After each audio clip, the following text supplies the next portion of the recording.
Hello, Ashen One, and welcome to the latest Pro Crastinators podcast. On this episode, we'll be talking about Dark Souls 3. There will be massive spoilers for the entire game. If you give a shit about bullshit like that, don't watch this video. I mean, really, you won't understand half of what we're saying if you haven't played the game. And it's a really fucking good game. We all thought it was a 10 out of 10. So just play it and enjoy the podcast. Hello everybody and welcome to the Pro Crastinators podcast. I am your host, Digibro, to talk about Dark Souls 3. I've got with me Jesse, Endless Jess. Say hello, Jess. Jesse? Hello. Jesse, you there? There you go. How's it going? And I've got the best guy ever as well. Hey guys, what's going on? Ready to get swole in the dark? Yeah, we decided we're trying to, we're trying to make this podcast maybe have some... Here, let me break in for a sec, because there's a lot of talking over people going on. We want to avoid that as much as possible from here on out. Right. So maybe, less people might be better. By the way, Happy Mother's Day to all the MILFs in our audience. I know there's a lot of you. Oh, yeah. Yes. Happy Mother's Day that we're recording this, and this podcast won't come out for a week and a half. That's true. If there's one thing I want to do more of in all my online pursuits, it's attract real women into having real sex with me. So now's my quick plug for that. So MILFs, shout out to you today. All right, You're the only one here who hasn't done it, you fucking chump. Had sex via... That's not due to online stuff. That's true. One day. You could be the first, ladies. Get in line. All right, so we're talking about Dark Souls 3 Yeah, today. Right. I think we all really like this game a lot. Sure do. And that's why we're doing this. Mm-hmm. It's like the coolest game ever. It's fucking rad. It's the best game I've played since Dark Souls 1, probably. But it's still a 10 out of 10. Jesse, I'm curious about your issues with it, because you have been the most critical praising of this game from the beginning. I've never heard you complain about it, really. So, what is your... I guess my main complaint, and it's, like, none of my complaints are huge complaints. Mm-hmm. Right. Like, but I like the fact that in Dark Souls 1 and 2, as soon as you start the game, there's like 3 or 4 different directions you can go. And this game doesn't branch off until. Well, let me refute that right off, because in Dark Souls 2, that's not the case. That's only true in Dark Souls 1. What the fuck are you talking about, you stupid idiot? Yes, it is. No, it's not. You can't go down is. the well. Yes, it you fucking can go is. one way. You don't know anything about Dark Souls 2. You jabronis always run your mouths about Dark Souls 2. I'm already mad. It's been 5 minutes. You always run your mouths about Dark Souls 2. You don't know a goddamn thing about it. You're not a fucking Dark Souls 2 master like me, so shut your damn mouth and know your damn role. Okay, well, maybe that's true. I can definitely agree with you with one. Dark Souls 3 is the most linear of them all. That is true. I looked at a big map that shows like a flowchart of the ways you can go. There aren't that many optional areas, though there weren't really that many of the others, and the chart goes pretty straightforwardly. I would definitely say the first time I played through it, I was struck by how linear it felt. It's really not... I mean, when you're in the Crucifixion Woods, you can go either fight the Abyss Watchers or go to the Cathedral of the Deep. That's right. By the way, there will be spoilers for everything in this podcast. Oh, yeah. Gonna spoil it all. No real sense in making a podcast. That's good, because the lore is great, spoilers. and there are some great... Yeah. I bet there's some stuff you guys don't even know if you haven't done all the threads, all the quest threads, and I can't wait to talk about them, because they're awesome. I would say that, like, when I started up my New Game Plus, the very first thing I did was in the first area, go kill the old lady who gives you the cup, and then it makes you fight the dancer as soon as you kill her. So then I fought the dancer, and I went up through the castle and did the castle stuff before anything else in the game. Mm-hmm. So that was definitely cool, because it made it so... Like, I couldn't imagine trying to do that on a brand new game unless you were, like, extremely pro tier, Like, it's you almost really like... wanted the challenge. Yeah, it's preventative in the sense that, like, you're severely underleveled doing it on a non-New Game Plus, and, like, it doesn't want you to do it, really, but you can do it if you're good enough. Right. But it was cool to do on New Game Plus, because it was right away, like, whereas the whole game... I would say this game's kind of easy compared to the other Dark Souls games. Oh, I don't know about that. Especially on New Game Plus, where you're... Like, I don't know, I was super overpowered for, like, all of this game. And when I started up New Game Plus, I immediately went and fought, like, all the hardest bosses at the beginning. Like, I fought the Dancer, I fought the Dragon, the Blind Dragon, Osiris, I fought the Living Armor, and killed all of them. Well, you say you did them right at the beginning, but you can't even get there until like most of the way through the game. Like Osiris is like buried way down in fucking, I don't know, somewhere. I don't know. It's gonna take you like 5-6 hours to get there. Even if you're making a fucking beeline. I'm talking about from New Game Plus. Yeah, you can't just walk straight there. You gotta fucking unlock the paths and shit. But the only thing you have to do is you start off in the castle area, on the wall, the high wall of Lothric. You run in, you kill the old lady, and that makes the dancer spawn. And then once you kill the dancer, you can just I forgot it was down that path. Yeah, you're right. Right. I was wrong. So you can just run in there and kill Osiris, and I even went to the burned out version of the shrine, a Firelink shrine. Yeah, right. I did all that shit right at the beginning of New Game Plus, the champs which down was there. Cool because those bosses all drop a fuck ton of souls, and when you start New Game Plus, your biggest problem is that it takes a lot of souls to level you. So by fighting all the hardest bosses first, I had like a shit ton of souls. The only thing you can't do is you can't go into you can't get into the Grand Archives until you have all of the other bosses killed. So you can't go fight the brothers and all that shit until you've killed all the bosses. But so it did feel like once I was on New Game Plus, I did get to play it in a significantly different enough way that it was like, yeah, cool, it's not exactly the same. But now that I've done a few more New Game runs, it really is like, man, this is a pretty linear game. Your choices are you either do Cathedral of the Deep or you do the Abyss Watchers first. That's true. Like the only let's real set big this. choice, Let's set this in the context of the Soulsborne series, because before this was Bloodborne, before that was Dark Souls 2, before that was Dark Souls 1. So most people are playing this game coming off of playing Bloodborne, and so that's kind of the way that I was comparing things. And I gotta say, I've played Dark Souls 1 and 2 and Bloodborne recently, and Dark Souls 3 definitely feels more like Bloodborne, just in the sense of the quickness of your movements and the way your character moves, and all of that is really good. It is different, so I could see someone not liking it. It feels a little bit less deliberate, but I definitely like it, and it's kind of got the faster pace of of Bloodborne with the vast weapon variety of the Dark Souls series, and they've incorporated this new ability with the L2, what are they called, like focus attacks, which add a whole bunch of extra shit. Man, I just got this sword. I didn't even know this was a thing. This is how great this game is. I just beat the game again on New Game Plus.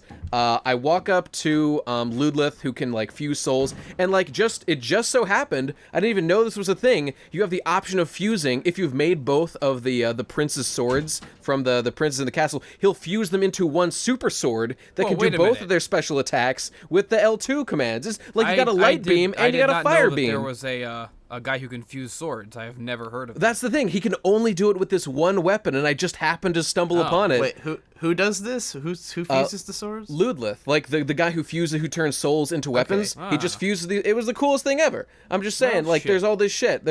It's got the touch still, It's got it all. I just wanted to ask you guys how you felt about the controls in comparison to the other games, because I really like the way it's moving, even though this is probably the last Souls they're making for a long time, which makes me very sad. That makes me angry. There should be a new Souls game every year for the rest of my I would have absolutely no problem with them churning out a game of this nature every single year. I want that. These are great. Yeah. There's no problem, and yet they decide to end it. Well, they said that they're ending the Souls franchise and that they're working on a new IP. I mean, that could be another Bloodborne for all we know, another game that's just the same kind of mechanics but different. I hope that's true. I wouldn't mind getting personally, I'm okay with Souls itself being over, because I felt like this game was the ultimate one. If they wanted to, because what was cool about Bloodborne was that it was the same kind of game, but it had such different mechanics to it that it was you could play it for different reasons. I think with the previous games, each one was kind of similar enough that you would just play whichever one was your favorite, but where Bloodborne's different enough that you might play that one for just because you want a different experience. And I think it would be cool if we got some more games like that, maybe something even more in the direction of a Platinum Games style thing with more action and fast-paced stuff, or maybe something even more fucking deep and complex, But I definitely think that FromSoft is moving in the way of maybe just understanding controls better.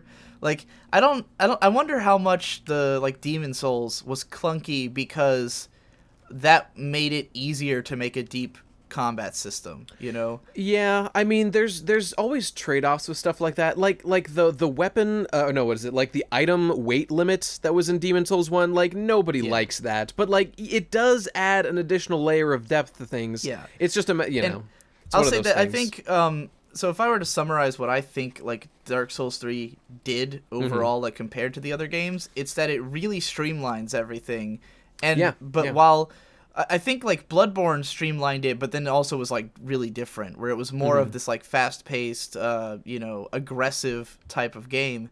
But with Dark Souls 3, it's like they made the fact that there's bonfires like everywhere. You never have to like run all the way back to a boss. They were exceedingly generous with the bonfires, a little bit more than I thought was appropriate or necessary. Right. But I really felt like this game was meant for the long term. Because, like, I think with Demon Souls, that game was super fucking memorable. Like, everything about it was the most memorable thing ever because you would go through it 100 fucking times. Like, if you died, you had to play the whole level again. Yeah. Even if you died to the boss, you had to play all the way back to the boss every single time. And every level was so distinct that it kind of got away with that because it was, like, such a, you know, engrossing game. But I think that once Dark Souls 1 came out and you had the shortcuts and it was easier to get back to bosses and it felt more like I mean there were shortcuts in Demon Souls too. Right, but I mean like yeah, I mean that's definitely true, but I think with Dark Souls it was just generally you didn't have to run back quite as much. That's true. Know? That's true. And I think that Dark Souls also with the flask system, like with Demon Souls, if you died a whole bunch of times to the same boss, you had to then go fucking spend a year grinding grass again, you know? Yeah. So they introduced this flask system so that no matter how many times you died, you always started off on the same foot. You know, you never had to like completely restart. The flask what you were system doing, is genius. You know? It's the best. It's the best. So I think that was already sort of an effort to streamline it. But even in Dark Souls, there's a lot of moments where there's not a bonfire for a long time. They had hidden bonfires, like really dickishly hidden bonfires, you know? Like the one in the fucking forest, like if you didn't hit that illusory wall and find that bonfire. I beat the game twice before I figured out how to get to the bottom of the forest. Jesus. It took me a long time to figure that shit out. You know the one in right before the area where the giant is throwing bombs on the top of the Snake Fortress, Sen's Fortress. There's one way up top there, and if you don't find that one, you have to go through the whole fucking trap-filled fortress. Yeah, it's just it's fun. Like I would always see like items down there. Oh yeah. And like I fucking went through the game twice, going like, how the fuck? Where is it? How do I get there? And finally, I found it. Where exactly are you talking about? The bottom layer of the forest place that you have to get through, like the where secret. the Hydra is. You have to like go through like a secret tree wall or some shit. I don't remember. Like near the gateway to I don't even. Oh, where there's like where there's the living tree. I think I know what he's talking about. Yeah. Anyways, it's a pile of shit. It's the worst game ever. They're all bad. Yeah, that's right. But yeah, like that's the thing. Like that game, it had stuff like that, and I think that was great. I think it made it a really memorable and cool game that you had this like harsh experience, but you never get that again when you play it again. You know, once you've beaten Dark Souls and once you know all the secrets, you know them forever. And then all those things that are kind of a pain in the ass become a real pain in the ass, because like, you know, the first time you're playing, everything's equally hard, and it's never like a matter of well, I had to run back 1,000 times here. I just raped I'm playing it right now, and I just raped the dancer. She's fucking dead. She was no match for my magic, for my dark powers of sorcery from the netherworld. The Babadook spook. I kill her with the wizard staff. Take her. Yeah, by the way, I meant to mention this earlier, but you should be following Endless Jess's channel, The Blue Glow, where he's been playing Dark Souls 3, and my channel, Digibros, where we've been playing Dark Souls 3. I would say Jesse's is more memorable, though, because his characters are quite a sight. They're rich and, Yes. Well, that leads They're me as deep into, as real Dark Souls characters. The Blue Glow lore is becoming quite masterful. Yes, the time is convoluted on the Endless Jess That's channel. true. That's very true. That leads me to my other, much larger complaint that I didn't even realize was a complaint. Wait. Can I finish the point I was making real quick? Because I actually forgot to wrap it up. That like you know, when I played through Dark Souls 1, because I played through all these pretty recently, the hardest part for me and the most frustrating was Anor Londo, because there's that huge run back to the from whichever bonfire you pick. Like, you always have to run this massive distance, and I thought it was such a pain in the ass to have to do that. And so, like, with Dark Souls 3, I really think they were thinking about it in, like, long term. Like, it's not as memorable the first time through, like in Dark Souls, where you really struggled and you really had to run all the way back because they put bonfires everywhere. But I think that in repeated playthroughs, this game will be the least frustrating and the easiest to come back to. And I think that might be what they were going for, because at this point, it's like we already have the old games. You know, if you've already had that experience of the epic, frustrating, intense game, and anyone who hasn't played the old ones isn't going to be that like if they make a new game and it's more accessible, then like any of the people who couldn't make it through Dark Souls 1, this is the one they're going to play anyways. Okay, I mean, I guess you could maybe interpret it that way, but then I see bonfires like when you kill the what is it, like the Dragon Slayer armor, and then you run up the hill and there's another bonfire right there. It's just like, that's just stupid. Why did you put that there? Well, it's stupid, but at the same time, the Dragon Slayer bonfire is the one that's the fastest way back to the brothers once you open up that shortcut. So no, that's fine. I mean, you leave the Dragon Slayer one and you just don't put that other one there in front of that building. I mean, they can handle the extra 2-second walk. Just I don't know. I definitely think it looked goofy and like really at that moment, you know. But I think honestly they could have just moved that Dragon Slayer bonfire to the other end of the bridge, and that would have been like. Because it's, as it stands, it's only so much more convenient, because you still have to run across the whole fucking bridge to get to the elevator that goes to the brothers. So, like, no matter what, you've got a fairly long run. So it's like, why'd you even put these two bonfires so close together if it wasn't going to be that much more convenient? Yeah. That's very true. Jesse, what was your next complaint you wanted to bring up? Oh, yeah. Okay, I didn't even realize that I had this complaint, because it's like a class-specific complaint. And I'm not the only one. People are flipping out about this, like Dark Souls fans. Is it about the magic? No, it's, because the first time, you know, I made my guy, I usually go for like a dex kind of build. I had my fucking dancer swords. It was cool as shit. I was like, all right. Then the next one, I did my fucking Babadook spook, and I'm like, yeah, I did a little playthrough. I'm like, look at me, I'm so cool. I'm the fucking evil guy, motherfucking suck my dick. And that was cool. So then I made a third character. And I'm like, okay, who will be my next wacky Dark Souls character to enter the blue glow and change people's lives for the better? So I decided to make a tank character. And I'm gonna make him like the most defensive, high vitality, impossible to knock down, fucking tank guy, big fat armor. I named him Tank McSpank. He's the coolest character ever. And I wanted to unleash him upon the world. But then I started playing, and I started realizing there's no fucking poise in this game. Poise doesn't do a goddamn thing in this game. And then I started looking it up, and I realized I'm not making it up. It's not in my head. It's true. They totally nerfed poise. So, like... Would you just describe what that means in case they don't know? Yeah. Okay, so poise is the stat.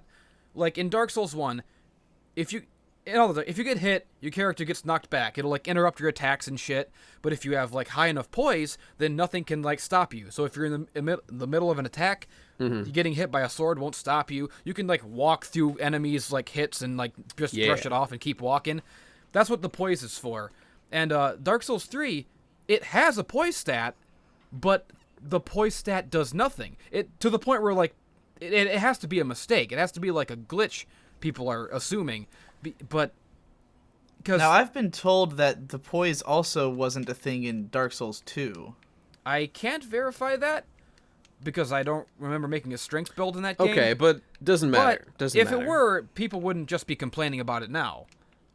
Well, that's the thing, because I brought this up to my brother Shade, who's like an expert on all the games, and he was like, oh yeah, poise wasn't a thing in Dark Souls 2. And I was like, oh, well, I don't know if Jesse knows that, because I've only heard it from you, but I don't really read Souls communities or anything. Yeah, well, like, I never would have noticed it, except until, like, for the first time I made, like, a tank kind of character.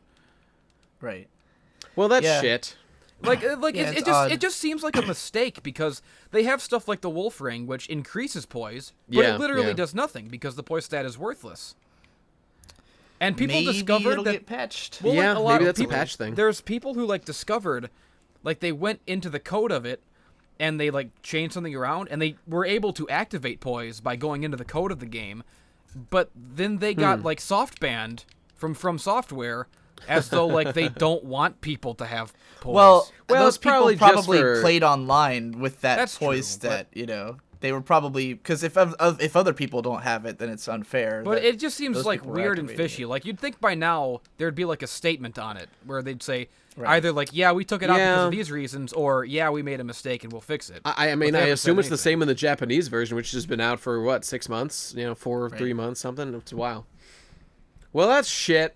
I want to also complain about Magic, because I haven't actually done this myself, because I don't play as a pussy-ass Magic user, but I hear Magic is just totally garbage. Pussy, you fucking faggot. I'll suck your dick and make you suck mine too. I haven't done much PvP, but I've just heard that it's totally non-viable. I'll put you into 69 of torment. I don't know.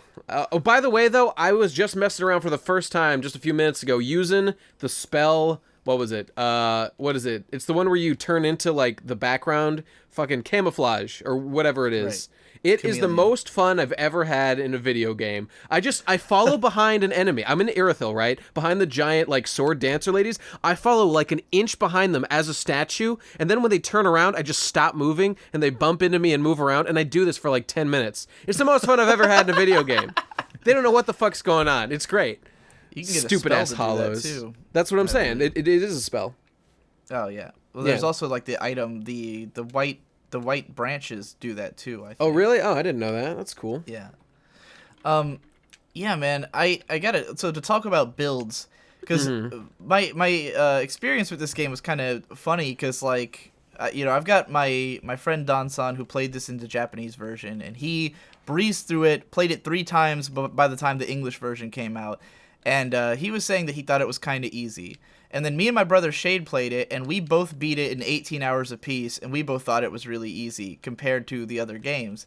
And, like, I talked about this on Twitter, and then people were like, what are you talking about? This game's no easier than the others. It's just as hard. And I was like, look, if I replayed Bloodborne, I would have a harder time than I did playing this game for the first time. Okay, well, first of all, I'm not sure you should compare it on a direct thing with Bloodborne, because that is a different sort of game. But I think comparing it, we just played Dark Souls 1 not too long ago, and I find it a very similar experience. The pace is a little bit faster in this, but I don't know. It seems equivalent. I just thought this felt like the shortest and easiest of the games to me, where it does feel the shortest. There was nothing that gave. I never died more than 3 times on the same thing until like the final bosses, like the brothers and Osiris were like the only things that killed me more than 3 times, and each one was like 5. So it was just like, but I don't know how much of that was my build, because once I was talking about it online, everyone was telling me like they had a much harder time with it, or they took a lot longer than I did. And people were like, did you get all the secrets and stuff? Yeah. And I was like, yeah, I got. It was like eventually the 18 hours was before I did all the secret levels. Once I did them all, like I went back and did them, it was like closer to 21 hours. But I still felt like I just kind of steamrolled most of the game, and then did you go into the catacombs of the fucking underground lava place? Because that place was a fucking nightmare. That took me like 5 hours to clear out.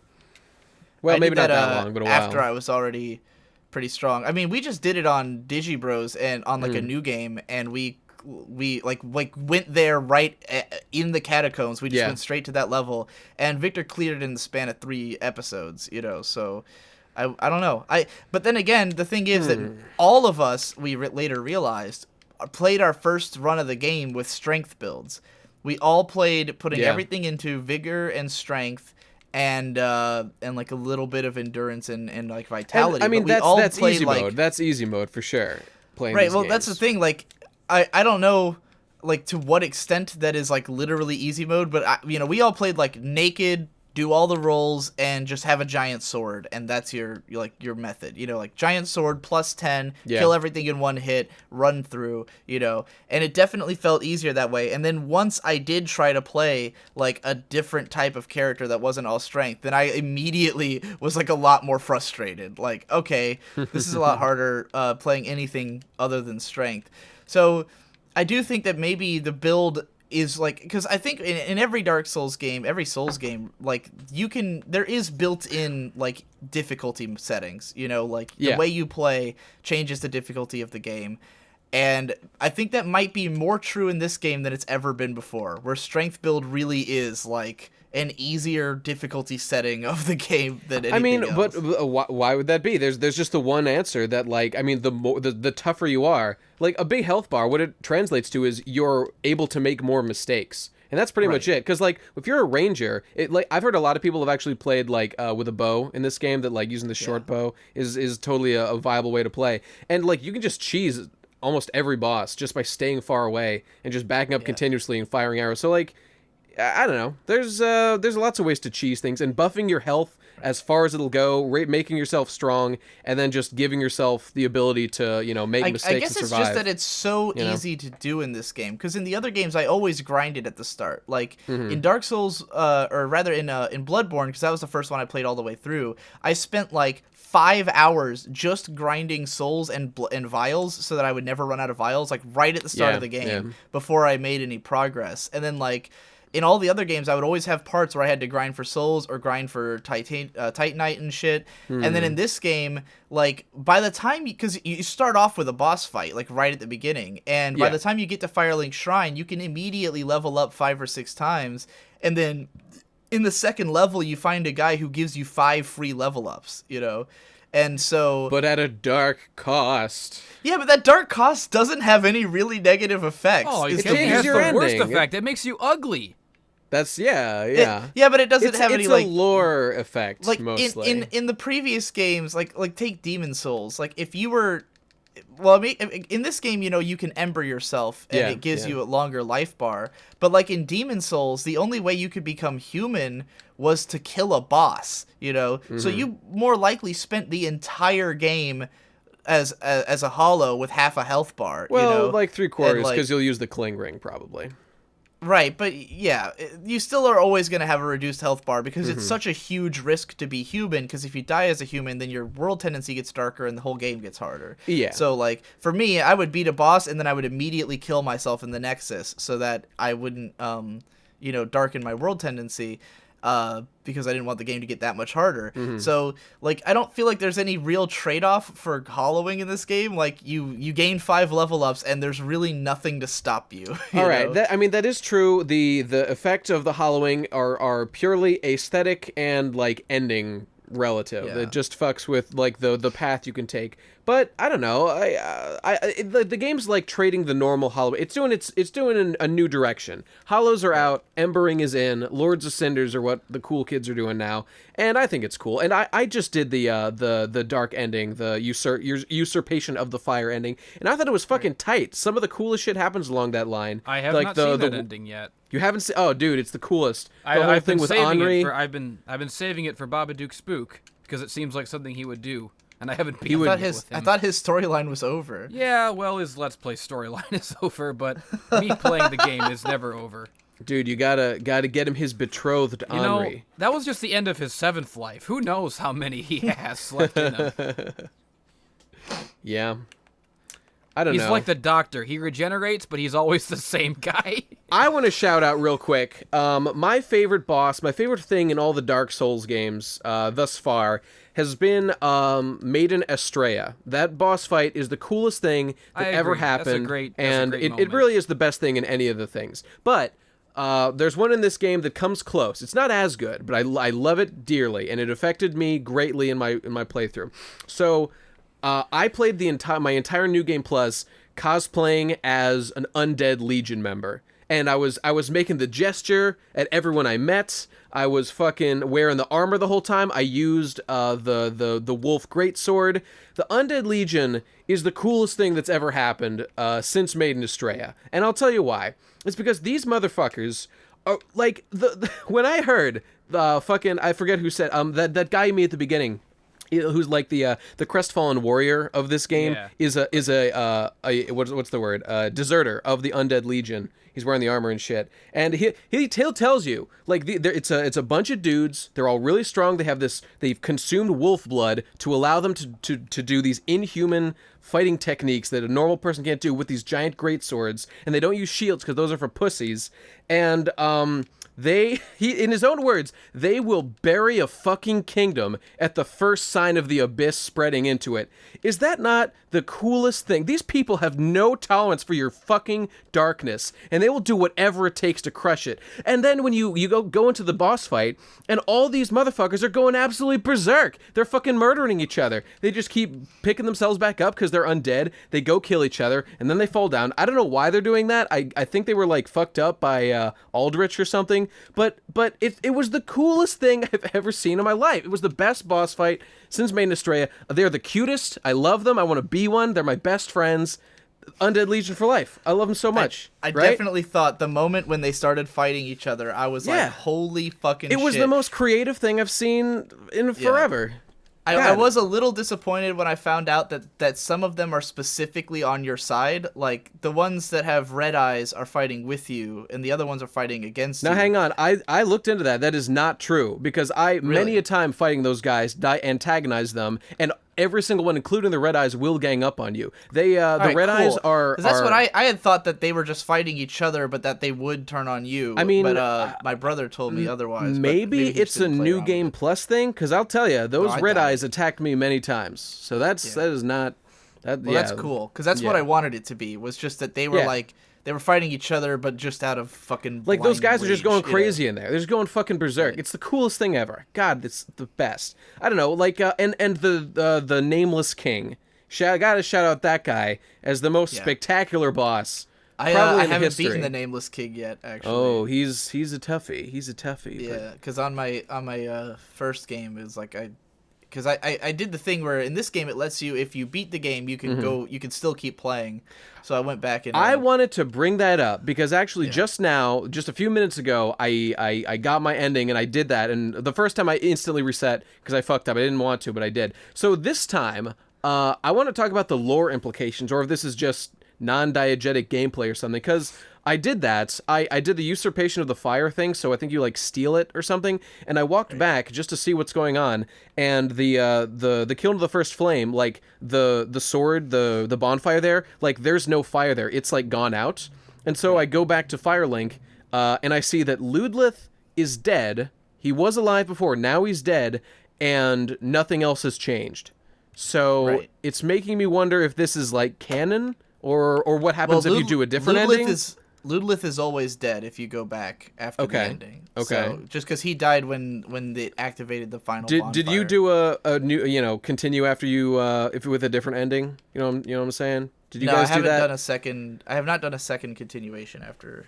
I don't know what the fuck. I want to bring this up because this feels like something that is actually like wrong. Like this shouldn't be happening, but they're doing it just to let you play around in the world. And like, I like that. I always liked how harsh that the other games were. Like, if you go fight the final boss, you better be ready for New Game Plus. Like, it was painful, that's the thing, though, but I enjoyed it. There was never a warning for it. Yeah. And I think that, like, I understand, like, doing it that way because, thematically it makes sense. It's a brutal game, but, like, I do think that there is something to be said for, like, for instance, I still haven't played the DLC in Dark Souls 1 because I straight up forgot.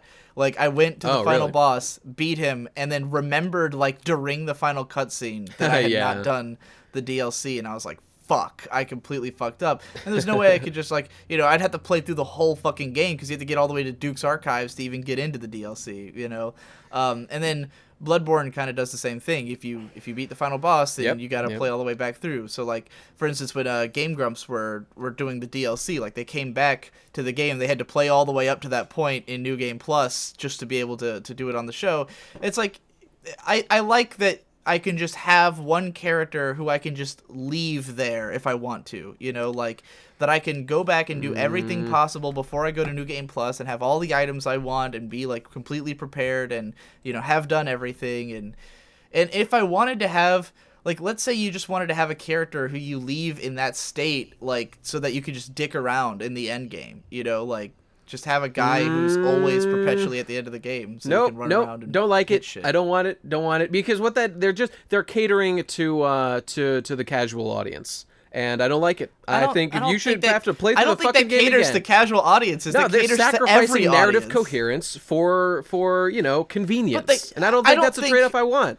I don't think I have to suspend my disbelief at all to understand that I am already done with the game. And this is like a standard feature in most video games. But Dark Souls isn't a standard game. It's better than a standard game, and it should be held to that standard. Like I said this earlier, that I think that the goal of this game, and I think this is true of a lot of things in this game, that I think the goal of it is to be playable long-term in a way that the other games aren't as much. Where I really think that with the other Souls games, they put a lot of value on the first experience and a lot of value on, like, you know, the learning experience you would have with it, and like that's why there's so many traps and things like that. But none of that stuff matters as much on your second and third and fifth and eighth playthrough, because once you know it, you can just easily avoid all the traps. Okay, but here's the thing. If you just look into it ahead of time, you'll know that fighting the final boss triggers the end. So you just don't do it. You shouldn't be looking into it ahead of time if you're on. But if you're you on should your just first play playthrough. the game, experience what happens, and then you'll know. It's a game that's meant to be played multiple times. I think it's a reasonable trade-off.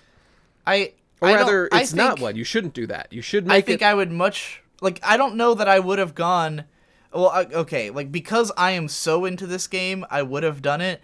But like, it would have been so much more disheartening to find out about the Nameless King after I'd already reset my game, and I probably wouldn't have run back and done it immediately. But you see, the thing you're protesting against is the very thing that makes the game unique. It's unwillingness to bend before the whims of the masses who want I think we already had overall. that with the other games, and we don't need it again necessarily. That's stupid. This game isn't just those games why plus why more does shit. Why does every single one have to be equally a pain in the ass? Why do they have to be equally narratively coherent? Because they're stories. Because they're fucking art. I don't want them to just fucking. I think the trade-off is worth it. I don't think it's a big deal. What you're talking about is a trade-off, and if you think it's worth it, then fair. But I don't.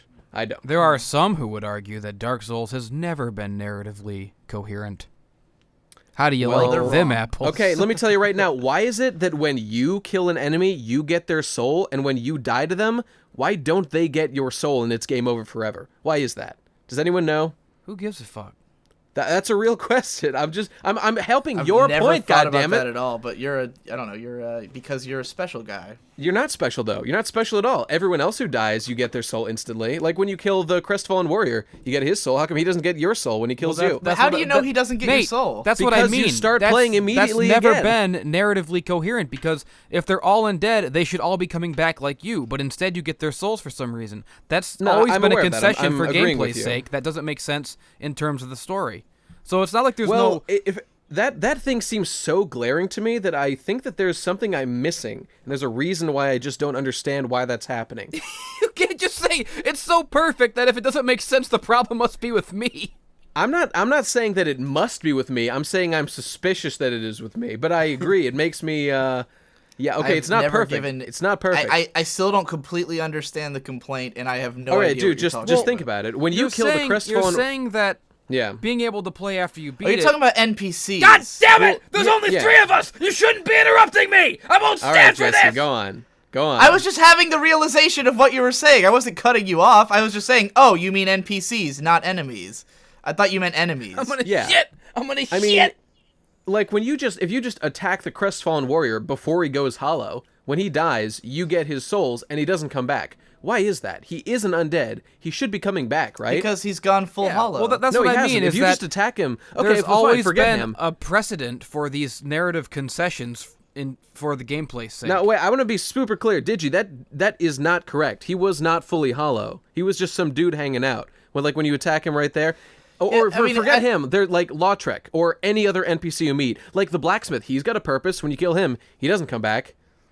You know? I just kind of always thought the implication was that everyone's kind of at the end of their rope in the Souls games. Because if you don't kill them, they will eventually die of their own accord. And if you do kill them, it's like you fucking ended it. But it's also possible that because time is convoluted in Lordran, that you're really just ending your intersection with their timeline. I've always hated that fucking excuse that you can literally throw that at any problem in the game and it'll just go away.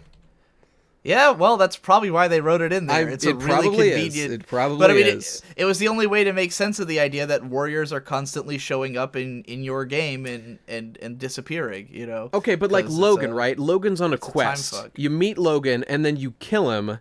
Why doesn't he come back? He's an undead? Why did that happen? He's got a purpose. I don't know, man.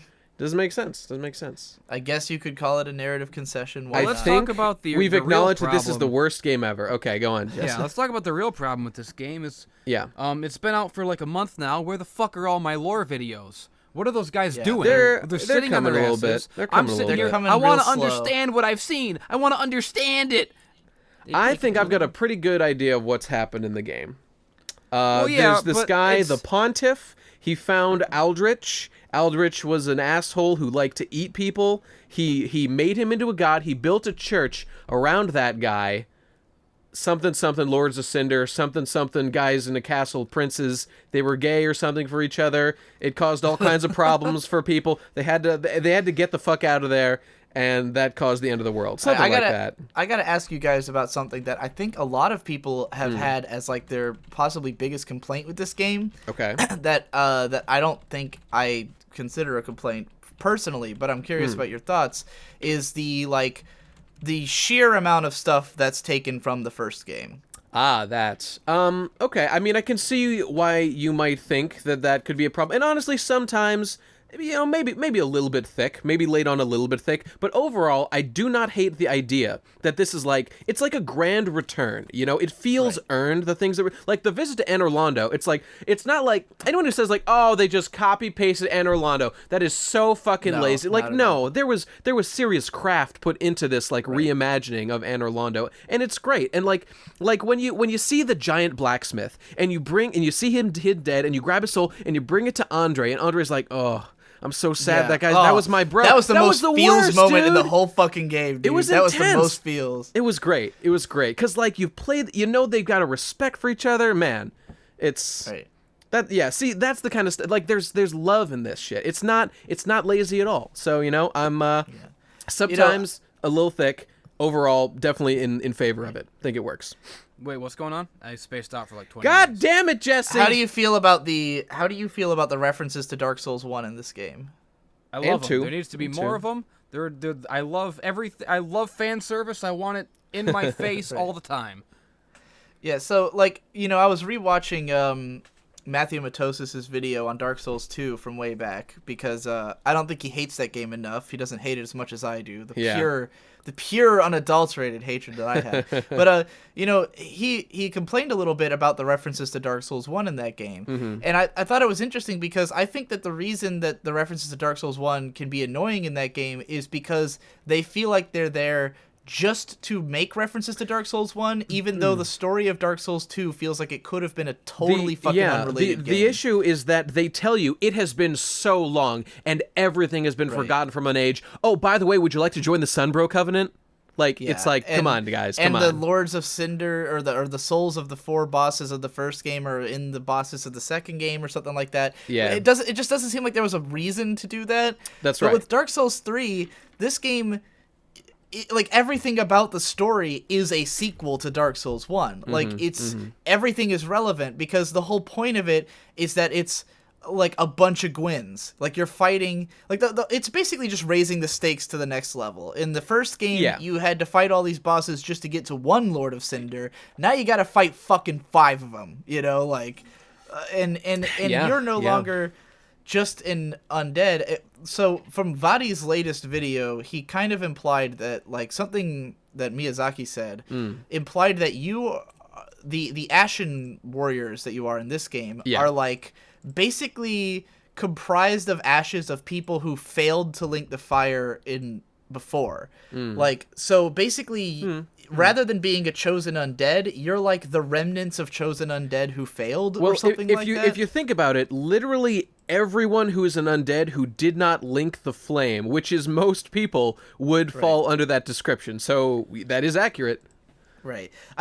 To me, I always had the impression that you everything in this game is more powerful than Dark Souls 1. You're not just an undead. You're this next level type of undead. This this one who can ember himself and become even more powerful. You said, you're dealing with many Lords of Cinder instead of one, and I feel that your power is sort of reflective of that. You're an elevated individual. And I had this because if you've seen my video about like it is confusing though. It is confusing. That is true. You know? It's definitely confusing. And like when the game was first coming out, I thought for sure the main character was going to be someone who had linked the fire before. Like you also were a Lord of Cinder, because it would call back to the fact that you've probably beaten the first game. You know, But you know, I think that in each game, the idea of your character kind of matches the mechanics. In Bloodborne, you're a hunter, and therefore you're very aggressive, and you're rewarded for attacking enemies head on, and you're meant to feel more powerful. Whereas in Dark Souls 1,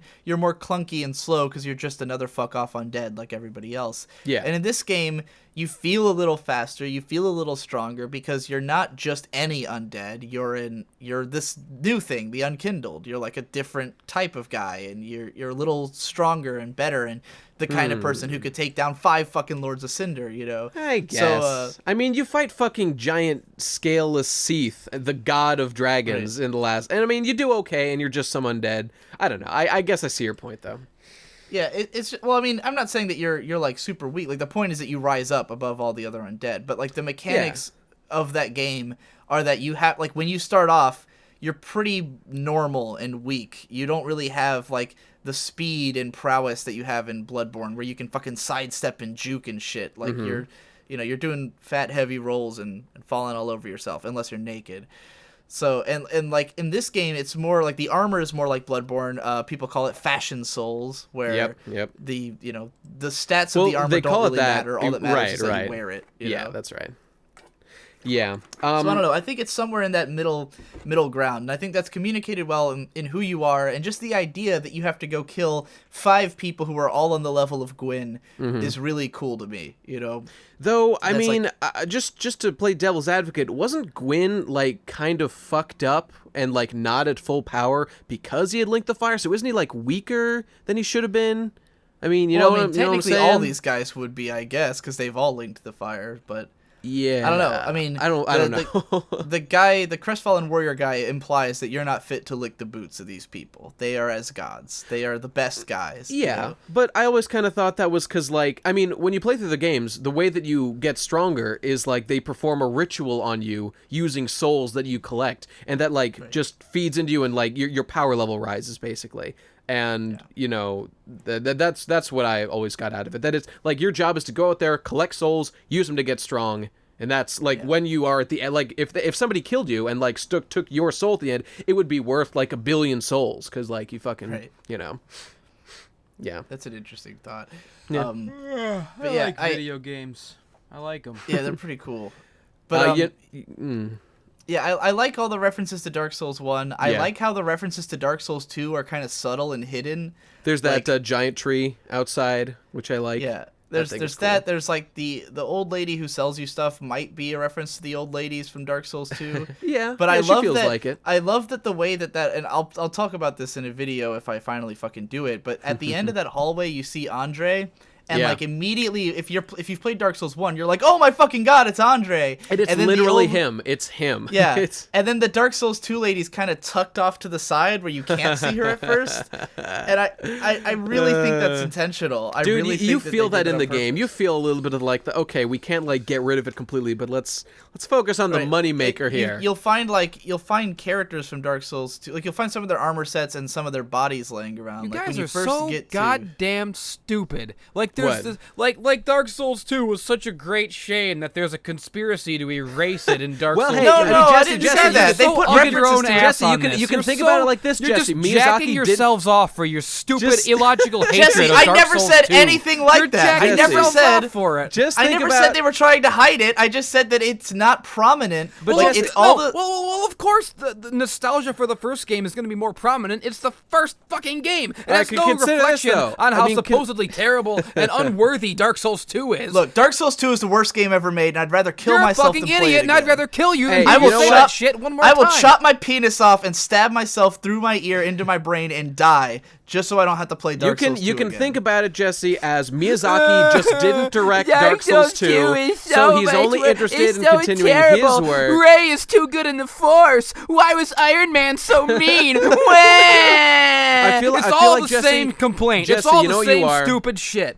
Jesse, you're like Jesse, Aldrich, eater of complaints, and you eat all the wines that people make, and you use them to fuel you. Yeah. Dark Souls 2 is a terrible game. You're an idiot.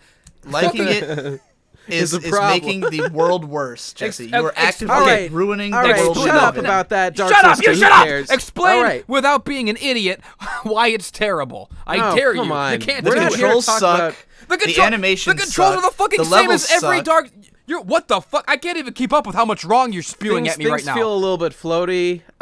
They don't feel as okay. None of the animation is fucking garbage. You're just saying stuff that's fucking wrong. You realize that. You have to realize that. You're just saying shit that isn't even true. How are you... Jesse, I can prove it all to you, and I will once I start putting out those Dark Souls 2 once I videos. see you die 100 times in the first level and blame the game for it, like Aaron fucking Hansen, I'm sure you'll prove it to me how bad it is. Yeah, I'm not. I don't hate it for the fact that I die all the time. I hate it because every mechanic is bad and the game is terrible. They're the exact fucking same as every other game in the series. They're not. They're nothing like them. I'm it's not a really completely seeing where different you're getting game. at. There's like some tuning differences, that's for sure. I don't know, whatever. It's who cares? like entirely I don't give different. A shit. Nothing is the same. All of it, nothing makes sense. It's all retarded. They changed everything for the worse, and it's a broken, shitty game. You're just saying these like grand like statements that don't have any specifics in them. You're just fucking making. What do you want me to spend this entire podcast talking about Dark Souls 2? The controls in Dark Souls 2 are so much better than in Dark Souls 1. They're better. Enjoyed the controls are better. Dual wielding was fun. Dual wielding is How great. Can you the fucking jumping is so much better. Jumping is such bullshit in Dark Souls 1. You jump like 1 inch in Dark Souls 2. All right, by the way, I want to bring this up real quick. This is people need to hear about this because in Dark Souls 3 there's a big fucking problem because the way you jump is you click the left stick, and when you're running, that's an improvement that Dark Souls 2 made. No, it's not a problem. It's an improvement. It is a problem because when I'm using the left stick to click, I have to move it, and I fucking move up my fucking movement every time I'm doing it. What? Fun fact I learned from Victor, in both the PS3 and PC versions, you can change that very easily in the menu. I know, but I don't want to use it. I tried it with a couple other buttons. It wasn't working out fucking as well. I set it to the same button you had in the first game. I'm baffled that you can prefer the circle jumping over the clicking jumping. The clicking jumping is the so circle much better. jumping is better. It's true. The first time... It's horrible. It's impossible. You fucking roll by accident every time. It's so easy to do. You just do it right, and you don't have a problem. The first time I tried... When I started up Dark Souls 3 and I was trying to get that first item that you have to jump for in the very tutorial level. Yeah. I took 10 tries on that jump. I was going to say it took me about 10 tries. Because of the fucking stick jump. And then as soon as I changed it to circle jump, I made it on the first try. It was the easiest thing in the world. Well, there you go. All you got to do is be dashing and then hit the circle button. Yeah, that's it. Until it fucks up and you fucking roll half the time. That's never happened. What is blowing your guys' mind about just fucking clicking the thumbstick? Like that's so much more... Because it changes the direction that you're moving when you do it. No, it fucking doesn't. It's way easier and way more accurate.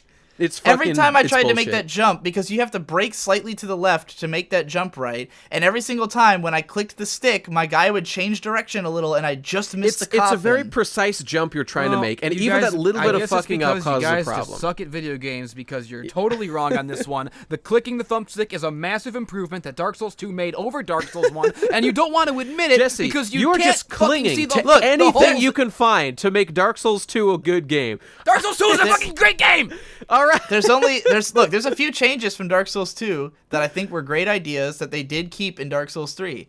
Fast climbing up ladders. Oh yeah, that's a good one. And fast falling down ladders, which is much better in this game because in Dark Souls 2 you could fucking hurt yourself from fast falling, which is fucking retarded. What the fuck are you talking about? If you fast fall down a ladder like too distance, then it hurts you at the bottom. I don't believe you. I don't believe you either. I've never seen that shit. I've seen it before. If you fast fall down a long enough ladder, it hurts you at the bottom. we've got Jesse defending every little point and Digi just making shit up. Just shit on the No, it's this is fucking go look it up, man. Like this was something people were complaining about day one, that you could fucking fall off ladders and shit like that. That's like a Dark Souls bags of sand comment. What does that mean? It's fucking true though. What does that fucking mean? You can hurt yourself by falling down ladders. You're saying dumb shit. Fucking Lucatiel is the best NPC ever. Lucatiel is boring, and I don't give a shit about her. Come on, dude. I tried so hard to care about her like I cared about Solaire. I tried, and I got very far, but in the end, it didn't fucking matter because she's boring, and I don't. She's every NPC in Dark Souls enough 1. about fucking Dark Souls 2 for No! Christ's sake. All right. I will never have enough of Dark Souls 2. Before I want to talk about Vendrick NPCs. is the coolest guy of all time. Fucking Who? Oh, well, yeah, he was cool. Vendrick was cool. I like Vendrick. The fucking Emerald Herald is the hottest girl in all the games. No, all the games. I mean, What? She's boring as fuck, dude. I mean, boring she's as pretty fuck. hot. Okay, what is her deal? fucking- Is she a dragon or not? What's even going on with that? No one knows. She's a fucking. I know she's Ray. She's Ray Ayanami. She is to the dragons All she as does Ray is Ayanami stand is there to and angels. say exposition. That's all she does. And the other ones are so much fucking different, right? Dude, the fucking Dude, the shrine doll is so maiden, the fucking hot, the man. fire keeper in Dark Souls 3 will fucking laugh when you make gestures at her. She'll curtsy for you. She'll bow with you. She'll dance with you. She's my fucking Yeah, wife. she's also What an is the- ugly what does ass Green do? albino with a Oh, side get the crown fuck over out! her She's eyes. you're ugly. You have no Look, fucking I'm sense. not fucking gonna body. defend the Firekeeper from 3. I'm not Why? the biggest fan of her. I just thought she you was fucking people. She kind of reminded me of the Emerald Herald. She kind of just stands there and like doesn't do shit. She's as good as the goddamn doll. She's like your best friend in the world. She's so nice. Oh, you fucking people. Anyway, okay. I've been trying to say this for a while. Is a fucking sexy ass Irish lass, fucking red hair, a green ass God. cloak. I want to marry her. Somehow I twice. knew that all this came down to just that she's a redhead. And You know she's just a rehash of the What Maiden in Black. She's the Maiden in Black too. They just tried to make her again, only they put a green cloak on her. And I like the green cloak. I do. I like the Maiden in Green overall. But she's confused in the lore. I don't even know what the fuck she is. Anyway, She's a fucking enough dragon about Dark baby. Souls 2. I want to talk about Dark Souls 3 and the final boss, because we were talking about bosses before. Dark Souls 3 sucks. I disown Dark You Souls 3. fucking I'm all suck. about Dark Souls 2 now Listen to for me the talk rest of about my Dark life. Souls 3. All right. So we were talking before about references to Dark Souls 1 and all Dark Souls, and that's why he's such a great boss. I can wear that fucking smelter demon armor and look like a member of Gwar. Oh, you the can't do that fucking shit. smelter in demon Dark sucks Souls 3. ass. All right. The armor does not suck Shut ass. The armor is the coolest fucking armor in the entire series. I got my fucking Ultimo You're Satan literally character showing in Dark off your Souls 2. fucking stomach because you want to get fucked by all the boys in town. All right, let's move on. I do. I want King Vendrick to come a fucking river in my abs. That's what I want. I want it all night. All right. Okay. All right. Let's settle down because what is he called? The Lord of Cinder. I forget what's his name. It's like the soul of Cinder, right? That's it. Yes. Okay. The He's soul of fucking Cinder is the coolest final boss and the best final boss in any of the Soulborn games, in my humble opinion. And that not as cool is as for Nishandra. several reasons. That's a fucking laugh. All right, shut up. Jesse, shut the fuck up. You're not allowed to talk about Dark Souls 2 anymore. All right. I don't even know how many of these opinions Jesse has, and how many he's just being fucking contrarian great. about. Nishandra like, is there's by no far the way worst. he really thinks Nishandra's better than the fucking Soul of He's Cinder. I'm getting memed. I'm getting fucking memed. Yes. All right. Definitely It's getting just memed. Okay, a prank, bro. All right, the Soul of Cinder he's a 2-phase boss, and the first phase. All right, I'll just tell you what he is. He is every person who's ever linked the fire before as an amalgam. So what that translates to, and you see this in his moveset, is he is every player character up to this point of the game, and he's Gwyn on top of it. And when you get to halfway through the fight, and the motif of Gwyn's theme comes in on top of the theme that's already playing, and he fucking lights a sword on fire and starts doing Gwyn moves, it's the perfect fucking thing. Yeah, it's okay. It's the coolest thing that I've ever seen, or you've ever seen. I know that for a fucking fact, because you're... Jesse bought a fucking figurine of this boss, Oh yeah, by who the the way. fuck are you, dude? Where's your Nishandra bobblehead? I don't fucking see one on your shelf. They don't make one because the world is full of idiots like you who don't appreciate Dark Souls 2 and all of its majesty and artistry. That's why they Nobody don't would make one. want I'd buy a 100 Nishandra bobblehead Nishandras. 'cause I'd she buy fucking 50,000 Nishandra toys if they made them, but they don't because they're all dummies and fuckboys All right. like Anyway, ye. he's a great final boss. He's one of these like it's like fighting one of you sort of. Only he's like super.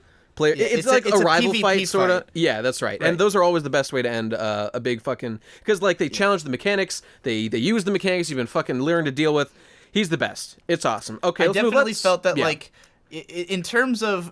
Because Mm-hmm. the first time I went to that boss fight, like, because Yeah. I didn't quite comprehend what I was seeing at first. Oh, yeah, and so yeah. I went in there and I was just like... Oh, it looks beautiful. who The the- red flowers and shit. Oh, it's the Right. beautiful. Well, the arena is awesome, but my Yeah. first thought was just kind of like, who the fuck is this guy, right? Yeah, Because yeah. like I would say up until this point, Gehrman has been the best boss in the Soulsborne games because he's Now, someone who you let's knew who separate he boss was. from final Bloodborne boss. sucks. It's a fucking That's 3 what I out meant, of 10. final boss. Okay. But Gehrman was someone you saw through the whole game. Yeah. He's always in like a wheelchair. He's just this old guy, you know. And then you get to the final battle, and he fucking gets up, and he's the strongest fucking guy ever, you know. It's and awesome. it's like, you know, there's been hunter battles throughout the whole game, but he's like the ultimate hardest, most fucking like destroys you, and his arena is amazing. Like it's the coolest fucking arena ever. I definitely think it's the Soul of best Cinder. arena. Yeah, even then, it's a tough competition because the imagery of the fucking house burning in the background is so fucking cool. I mean, it just for that fight. The flowers, man, you can't beat. And like they tried to put the flowers for Soul Cinder, and I mean, it's nice. It's nice, but you know, that's why wins. when I first went into Soul Cinder, I was like, all right, this arena looks just like Gehrman's arena, and I don't know who the fuck this guy is because it's not an established character like it was in that.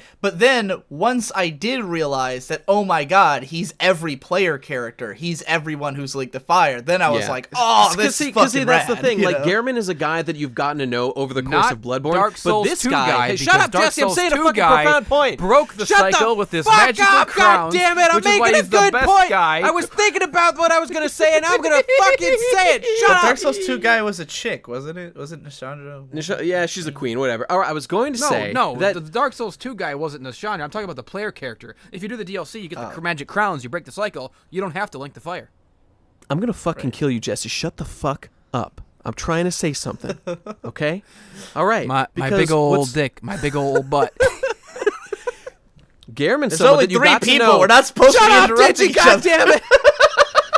Listen, Gehrman, buddy. someone you got to know. Jesse, I'm gonna fucking kill you! Gehrman's someone you get to know over the course of Bloodborne, but the Soul of Cinder is you getting to... It's the player that you've gotten to know over the course of the entire series since Demon Souls, and for that reason, once you make that connection, it is a transcendent moment. It's the best fucking thing. It's the coolest. And that's what I was trying to say. I gotta say that. Yeah, great point. Yeah, it was a great point. I love that there's references to Demon Souls in this as well. Yeah. Although I will say that the biggest one I'm kind of torn about, because the biggest Demon Souls reference is that you get the Storm Ruler to fight the giant. Oh Yorm man, the that was giant. the coolest thing. Okay, but go. I want to. Well, yeah, go on. Go on. Well, I'll say that there's a way to make that the coolest fight in the game. Yeah, which there is. is. If you, Yeah, if there you do is. the whole, if you do Sieg- Siegward's whole storyline. Siegward is by far the best character in this game. He is my bro. I love him intensely. God, he's the coolest guy ever. But go on. Jesse, do you know about the ending of the Siegward run? Like his storyline? No. Oh my Well, god, it's the best fucking thing ever. He will fight Yorm the Giant with you. Because he has the other Storm Ruler, because him and Dude, Yorm let me were- set the stage for were this a little best bit, all pals. right? Because let me just back up a little bit. Because I beat the game for the first time, and when you I go into the had arena, 2 cool internet guys fighting Yorm for me. okay, well that's cool, but this is also a cool thing about it. Well, when I fought Yorm for the first time on his throne, he's got a what's it called? The Storm King, the fucking Storm Ruler. the Storm Ruler sword. Yeah, and you pick it up and you figure out to use it and you fight him with it, and it makes him pretty easy, which is a little unfortunate, Right. but it's still a really fun fight. But in the description of that item, it says, like, Yorm kept one of these weapons with him and gave one to a trusted companion eons ago before he linked the flame or whatever. And then, like, as I'm playing through the second time and I'm getting every NPC storyline, Siegmeyer... like you just right, Siegward. I've always fucked that up. Siegward is just like, you just do his shit, and he's talking about like a friend he made a promise to, and then you go along, you help him with the stuff, and then you finally see at the end when you get to Yorm's fucking cutscene, if you've done everything with Siegward, and you walk in, he walks in holding the Storm Ruler. So all these he made a promise to his brother to fucking murder his ass if he ever turned traitor on everybody. So he's here to fulfill like this sad promise with his best friend from a million fucking years ago, using this legendary sword. And it's like the coolest thing that ever happened. And I don't know if you guys know what happens to him afterward, but I'm pretty sure he immediately like dies / goes hollow afterward because he's fulfilled his purpose. It's the saddest, and because all along Siegward was the best bro. He gives you fucking booze. He gives you booze, and he toasts with it, and you just hang out, and he fucking will take naps just for fun in the middle of wherever. Oh my god, I love Siegward so much. He's the coolest guy in the world. I definitely think that's like, if you do all that, then that boss fight is fucking awesome. It's insane. But for me, it was just like, I went in there, and I tried to fight him like twice without noticing the thing on his throat. Oh, really? And he takes a million billion. Like he takes I'm like no a strength. damage. Yeah, I'm a strength guy. I'm barely chipping away at his health. And at first I thought it's kind of cool because I could this is just a big, epic, protracted struggle that you're like fighting this guy forever, and it's such a huge hassle. But then he also can kill you in like 2 hits. So it's like, all right, well, I'd have to be able to survive fucking 15 minutes of fighting to do this. And then I notice the item and I pick it up and I'm like, oh my fucking god, it's the Storm Ruler, right? Coolest fucking boss fight in when Demon you Souls, have Siegward walk in there and he fucking says like, my old friend, I've come to fulfill my promise to you. Have at thee! It was the best part of the whole game, by far. But without that, it's a little disappointing when you go in with the Storm Ruler and you just destroy. It takes Yorm. 5 hits to kill him. 5 hits. Yeah, and he will not hit you because he staggers so hard after you use it that you could just like fucking you just click the button a few times and he's dead. And you're like, oh. yeah. Like it went from like the most epic, protracted struggle in the game to the easiest fuckboy ever. I wish they had made him a little bit harder. That's just an issue of like tweaking. If he's taking like 10 some hits, kind of defense measure against you when you've got that sword, like he can't do shit to you. It's like embarrassing.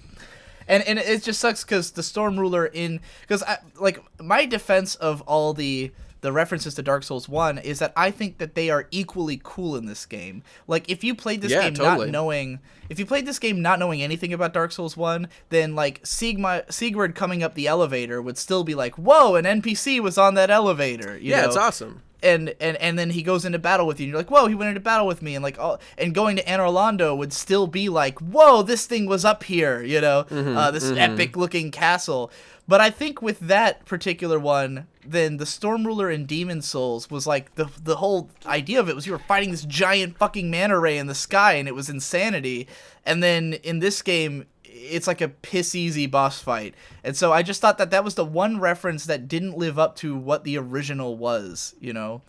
I wouldn't be that harsh, but I do think it could have been improved with some HP tweaking or something. Yeah. But then if you have Siegmeyer with you, then it's fucking cool. Siegward. Yeah.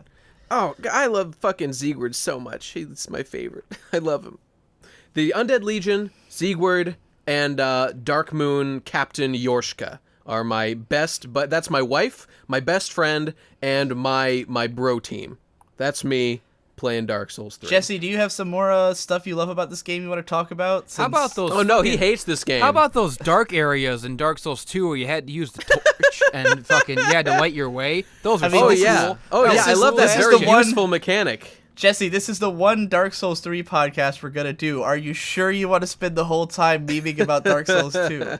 Like Jesse, we know you love this game. Chance to talk about all the things you love about this game and how cool it is. Ain't no other pony troll it down. Jesse, like Jesse, tell me about the purple phantoms, Jesse. Tell me about the purple phantoms. Oh yeah, the Mad Phantoms. Oh yeah, those are pretty cool. Yeah, why are they cool, Jesse? Why are they cool? I guess if you actually want to hear Jesse talk about this game, you'll just have to go watch the Blue Glow. He's clearly not interested in discussing it here. He'll come around. No, wait. Let's talk about all the cool bosses in Dark Souls 3. They're so fuck it. Okay, never mind. Who's a cool boss? The fucking dancer is the hottest babe of all time. Dude, I want to look at her butt. Not only does the dancer, I want to touch her butt. I want to get up in that butt. The dancer has by far the best butt in all of Dark Souls and all of the series, without a doubt. It's in your face the entire time. It's amazing. I can't even, I don't know who would I consider they're all fucking rad. There's so many good bosses. Well, the two brothers were super awesome. That was a great fight. Yeah. The two gay boys, they're awesome. I think that fight is like the coolest thing, but that fight pissed me off so bad because it was the only one I had like a real trouble on. Like I found that one pretty easy actually for whatever reason. The teleporting, that guy's literally tips fedora, teleports behind you. Fucking, I don't know, whatever. That was so nothing personal. Once they fused together, and the kid would fucking throw all the magic at you and then teleport away. Oh, it was the best. I loved it, bitch. But I think Aldrich like in terms of the attacks and like how fucking rad the arena is and everything, like Aldrich blew my mind. I actually want to. That's actually the one boss that I found a little bit disappointed in. I mean, it's like okay, they had a choice when they were designing Aldrich. Like, okay, we've got a giant like consuming evil monster thing. What are we gonna like go the route of like having you fight a giant sludge monster thing, or are we gonna have it like, you know, use the powers of the people, you know, because like it's puppeting Gwendolyn, which is really cool, and it's cool for Gwendolyn, even though like, God, did you read the description of that soul? Because it's like he's been like being consumed for like thousands of years, still alive in eternal torment. Yeah, it's fucking horrific. But like I found it a little bit disappointing because like you don't really get to see and experience Aldrich. What you see is like him controlling Gwendolyn. What's that? Yeah. I think there should have been a cutscene. Dude, there really should have been a part 2 where you've defeated like the puppet and then he like rises out from the deep, this giant fucking mass. Is Aldrich anything but a blob that puppeteers people? Well, I mean, because like in the opening cutscene, you see him come out of that. Had cutscenes, but when you go to fight Aldrich, you just go in there and there should have been like a look at me, I ate this guy and now this guy is my guy. He's a wooden puppet boy. I don't really mind that there isn't an intro cutscene. I was just a little bit disappointed by Aldrich's presentation because he is like the dude. Right. Yeah. Well, I agree with both of you because of the fact that when I fought that battle, I didn't actually realize it was the same guy. Like I did not realize. You didn't know that was Gwendolyn or Aldrich? Either. Like I didn't process. Like it says Aldrich, but I didn't process that it was the blob guy. Because like the whole game, I was like, when am I gonna fight the blob guy? You know? Right. There was so much hype. Like, he's got the church built around him and the pontiff, like, based a whole religion on him. He's, like, the thing. And then it's Gwendolyn. Like, okay. Right. Well, I didn't even catch that it was Gwendolyn at first. I just thought it was, like, I don't know. I didn't even realize that it was, like, a blob taking over someone. I just thought it was a crazy snake queen. You know, like, I really just thought it was that. So I was like, oh, I guess I'm fighting the Queen of Anorlando. Yeah.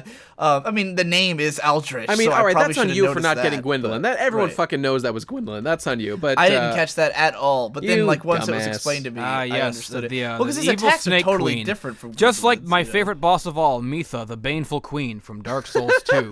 I love getting poisoned all the time. That's fun. You dumb idiot! You're supposed to burn the windmill with the torch. You stupid bastard! There's no indication that you can burn that. No wonder you hate it. I knew it was just because you suck at the game and you don't know nothing. You just proved it. No way to know. That was a trick. I lured you into a trap to prove that you don't know nothing. Why does it catch on fire? And you prove that you don't know nothing. I win. I've been playing chess for years, and you walked right into it. Who'd have thought that I would have had the worst fucking time imaginable on this podcast when I was going to talk about one of my favorite games? You know, who'd have thought? But here we are. Ever since I proposed this idea, I knew that me and Jesse were going to argue about Dark Souls 2. Like, I knew it was coming because even though sometimes Jesse will accept that Dark Souls 2 is a flawed game. Now's not one of those times. It's just if you say it too many times, then eventually it flips that switch where he goes into defensive mode about it because he still ultimately likes the game, whereas I hate it much. I have a whiny criticism threshold, and if you fucking cross it.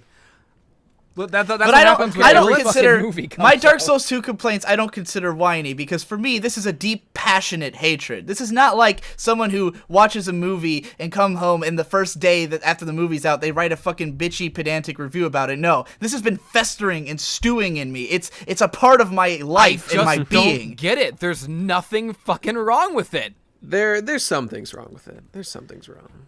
But okay, let's move on to more Dark Souls 3 It's a cancer that has eaten away at me for years. You know what's really cool? You're like Garfield with the mailman. I don't understand why you fucking want to torture him every day. I don't get what you get out of it. Hey, you know what's cool? The Deacons of the Deep boss fight. I like that boss fight. I enjoyed it. I thought I love the concept of that boss. I think it's way too easy. It's a little easy. Because the thing is that the idea of it is that you only hurt the boss if you kill one of them who has the red shit. Well, and you can just hit him, but yeah.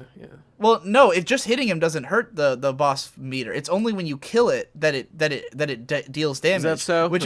which is a great idea because that would mean that if you can't kill them fast enough, because they'll transfer before you finish hurting them. I've never had that problem. I think every single time I hit one of them once, I killed them. Like, I see. Like, because when I played the first time, or every time I've played strength, and I would kill them in 2 hits, but there was like one time that I hit one and then I missed with the second hit, and then I didn't get my endurance was out, and then he transferred guys, and so now his health bar was it didn't do any damage to the boss itself, so I had to go fight the next guy. So if they had made it so each one had more health, so that it was like a real, like, you really had to time your attacks to make sure you killed them, or else you didn't do any damage, I think that would have made it a really challenging, fun boss. If you were like a mage trying to do long range shit, that would be a fucking nightmare to like hit the right one. I think it was just a balancing issue, I think it was a matter of like they couldn't find a way to make it work for everyone, so they just kind of made it easy, and I think that took some of the quality away from it. Thematically, the boss fight is awesome. It's the coolest. It's just all cool. These fucking Aldrich guys working in the church. They're just under the pontiff. They're just all like they're just there. They're like, oh, here's the dude. Guess we better deal with this now. I don't know if that like the Pope guy there is like a special one. I guess he is. But I will say though that regardless of that boss, Cathedral of the Deep was that and Irithyll are the 2 coolest fucking levels ever. Like that was the moment.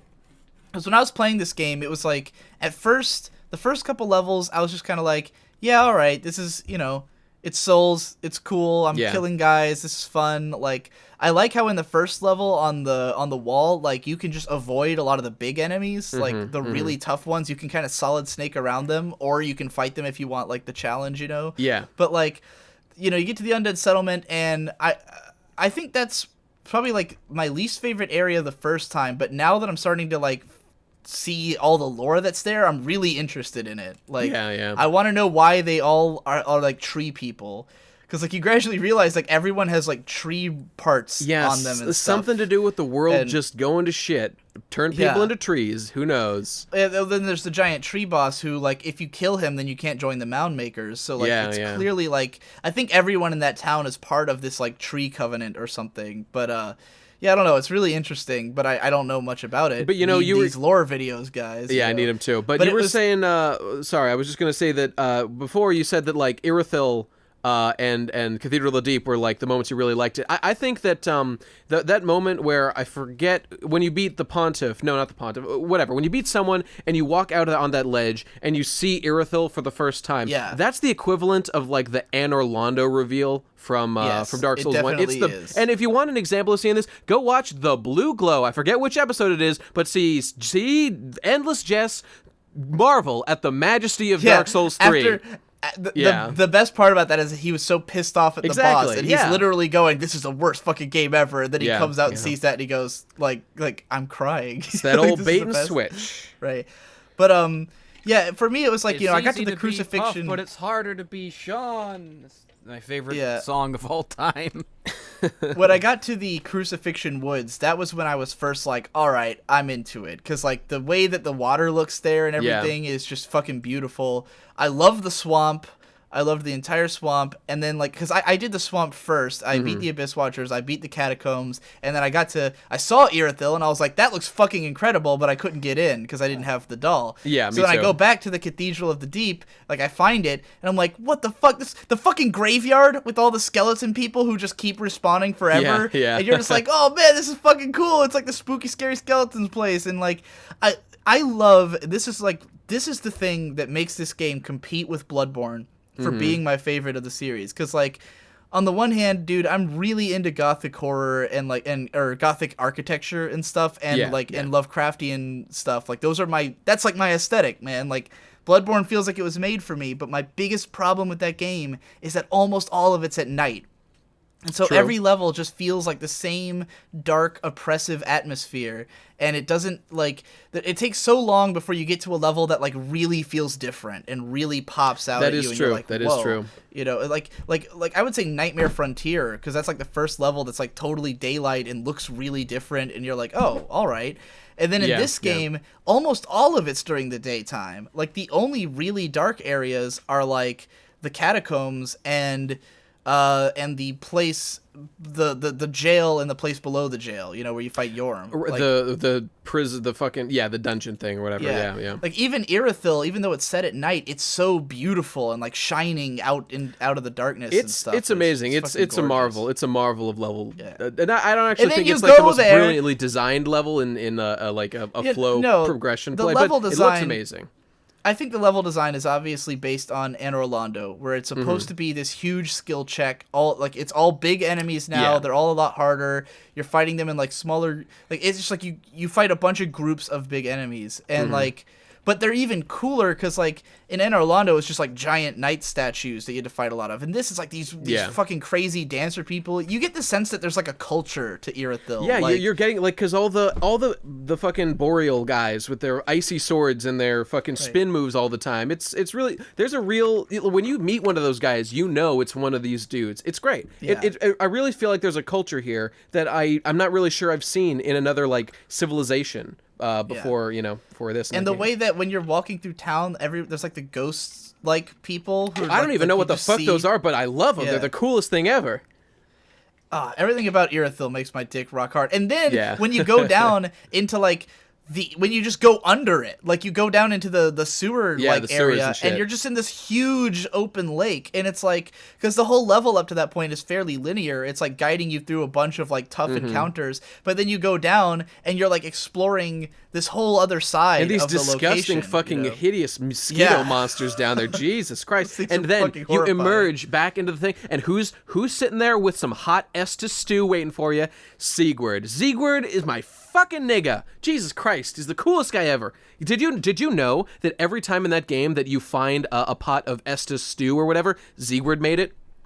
I did not know that. You can thank him for that shit. Yep. God, he's the coolest guy in the world. I love him. By the way, another awesome thing I love about this game that I've appreciating more on like my as I play it again is the way that the whole world, like the way that you play through the game most of the time, like there's this even one area called the Path of Sacrifice, like the whole world is structured in sort of a funnel where people, and you see this in like the Undead Settlement, like the whole world is sort of built in this operation of like funneling food and funneling like stuff for Aldrich to consume all the way back to Anor Londo. When I realized that, and I noticed like the guys in cages, like that's what they're doing. Like the missionaries, they're recruiting people, like those big fat bitches. What they're doing is they're out recruiting people to come be Aldrich worshippers. It's all fucking awesome. It's the coolest thing ever.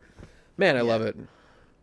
I'm taking, now that I've played like all these games, I'm taking much more notice of the lore, like of the things I'm doing as I'm playing through the games, which up to this point I hadn't really investigated. In Bloodborne, I started to do that. Dark Souls 3 with like the constant like hope of like looking out for like lore stuff, like totally. I hope I see something cool and I can connect the dots, but I'm too dumb for that. I need some more fucking lore videos to do it for me. Yeah. I'm a busy man. I agree that, like, I thought I was keeping up with it more so than the other. Like, I definitely understood more than I've understood before. But then, like, once people started making lore videos, and I was like, well, I didn't get any of that, so I want to know everything there is to know about, like, why is the Undead Legion fighting itself? Something went wrong somewhere. Is it Aldrich? I want to know. I want to know real bad. I need people to tell me. I gotta say, here's some pedantic complaints I have. Okay. All right, one...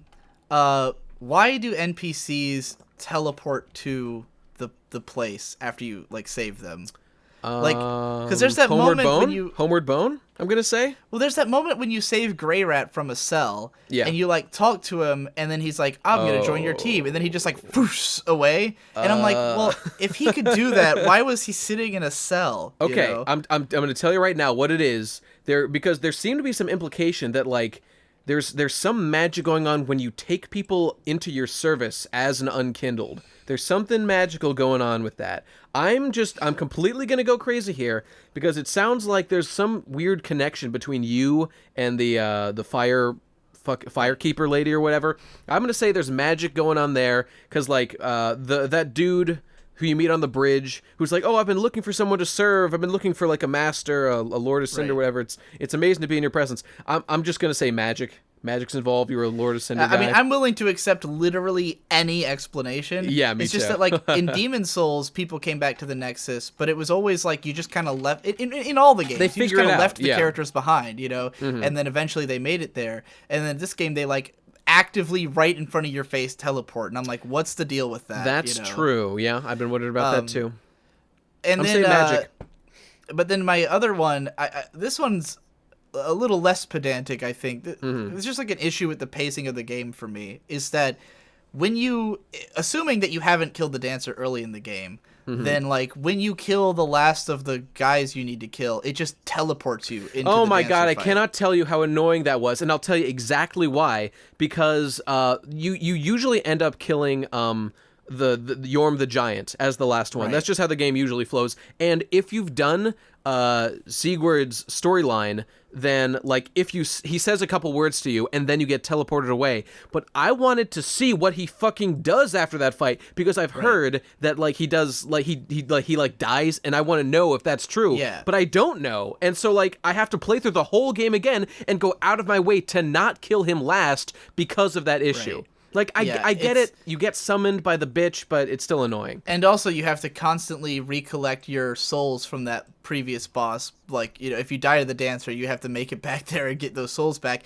And if you do die to the dancer on your first try, you go back to the bonfire of the boss you killed. You don't go back to the, you know, like you have to teleport. You'll die to the dancer, then you'll end up back in Yorm the Giant's fucking chamber, and then you got to teleport to the fucking the kingdom, so that you can go fight the dancer again. I'll be honest. I feel like this is one of those things they did to like really force you to get it, to like know what to do now. Like they didn't like they could have just put a message find that up. Annoying. I do too. Like, I do too. Because the thing is, like, it was so jarring because I would never have thought that I was at the end of the path through the game. You know, like you kill Yorm, and there's like if he is the last one you kill, then you've explored the whole game. And I never had that sense because I'm thinking, well, there's still one more guy left, you know. So where am I gonna go to fight that guy? And I'm thinking that I'm gonna continue on the path that I've been going on, and then it's just like, no, you're back in the castle. And then, like, it would be one thing if it teleported you there and there was a bonfire immediately and you really felt like, okay, I'm in the right place. But instead it teleports you into a fight that if you lose, you end up back in Yorm's chamber. And it's so weird and jarring to, like, have that epic moment of, whoa, I have to fight 2 bosses in a row. And then, like, oh, now I have to fucking teleport all the way up to the other guy's bonfire because it just deposited me back in a nonsensical location. I hear you on all that stuff. That's true. I don't quite agree that I dislike that you're sort of sent back to the castle to continue, because it's very much like Boletaria, which is really the last thing you do. And, but you went back there in that game. Right. Like, I wish that it gave you the agency to do that yourself. That'd be nice. It was because in Demon Souls, it told you how many levels there were in each place. So like you already knew that you were going to go back to Boletaria eventually after you'd beaten everything else. But like...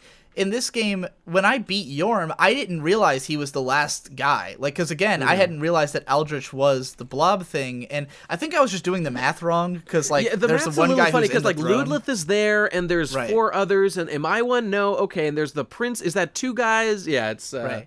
And I'm thinking that and the Undead Legion is 1. All right, I was could just be all of expecting them the right prince. there. I was expecting the prince to be the final boss, you know, because he's the one who's been built up the whole game. So like, I just kind of had this weird jarring feeling of when I was teleported back, and I didn't because I didn't know that it was just after you kill whoever's the last guy. Yeah, I thought it was just I killed Yorm and it teleported me back. So when Jesse was trying to ask me how to get to the last, like, where to go, because he killed Yorm before Aldrich because he didn't know how to get to Aldrich. Right. So, you know, he's like, where do I go now? And I'm like, oh, did you fight the dancer? And he's like, what? And like he said, I can't even ask where to go without getting spoiled, you know? That's the yeah, I'm with you on all that stuff for sure. That really annoyed me. Let's talk about a piece of shit, which is those fucking guys in the dragon place is the coolest fucking place ever. It's definitely rad. Those fucking guys with the chain axes that go through walls hundreds of miles away. Who the hell coded that part? I want to find him and I want to kill his family. That's like the greatest. That is the greatest mar on an otherwise great game. It's a fucking blight on the entire series. Those fucking. I found that place a little trying with my patience due to those guys. That's. For sure. I hate those fucking guys. And there's like 50 of them in one spot. Yeah. You know what? I know what spot you're talking about, because there's that one part where you try to go out to that roost on the end of the place, and there's like fucking 15 dudes there, and I could not fight my way through that, like, because there's no way to not aggro a bunch of them, and their chains, like, if you go into that little building, they'll just hit you from everywhere. So like the only way I could get there is just to fucking run past them, haul ass as best I could, get that item and run back. Not only are they so long, have such long range, but that they go through walls. Like, everybody prides the Dark Souls series on, like, it's hard, but it always feels fair. The enemies can't do anything that you can't do, but I can't fucking go through a wall. So I mean, it's a moment of weakness in the story. I would agree with that. The whole game is bad is because of that. I will say that I love that eventually I found harder rooms, because like one of the things I really loved in all the other games is that there would be these certain rooms that are like so amazingly hard, but they're completely out of the way. So like there's no reason really to, like, in Dark Souls 1 in the demon ruins, when you like fall down that area and there's like all the toxic and all the fucking things that eat you and shit, and that's where like Siegmeyer's story ends.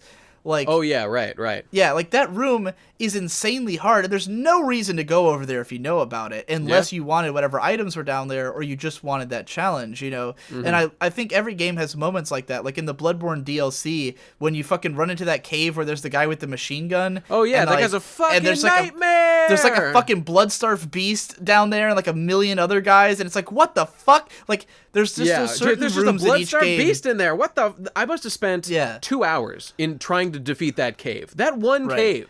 And I love Christ. that there's those little offshoot moments in each game. Yeah. And when I first played through Dark Souls 3, I didn't find any of those. But then, like, once I made it to the Nameless King place, and like that area with all those guys is definitely one of them. I'd say that one's a little too much of a pain in the ass, because I just couldn't even figure out how to go about it.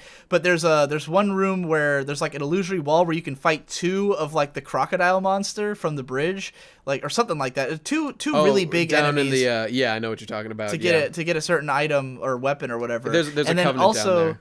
Yeah, and then the one where you're like before Yorm the Giant, where there's 3 of the hand monsters, the fucking things that have a hand those for a fucking head. guys. They're the worst. Yeah. They're like these horrific hand hippos. Oh my god, no. Those things are the most disgusting, fucked up monsters in any game ever. And they flail ever. around like they're fucking high on, I don't know, whatever. Yeah, they're the worst. They're fucked up. They are the most annoying enemies in the game, aside from the axe through wall. Well, there's only 4 of them, and like Thank one God you for fight that. by itself, and then there's 3 in that room and then down the 3 there. in But, the one room. Yeah. Finding out about that was like really cool, because I was like, okay, this game still has those optional big challenges. I just I love that area. That area forced me to figure out that the fastest way to get through slow roll like mud and stuff is you equip a dagger, you 2-hand it, and you do the focus, which is that dash, and that it like forces you to come up with new strats and do shit. It's great. I love it.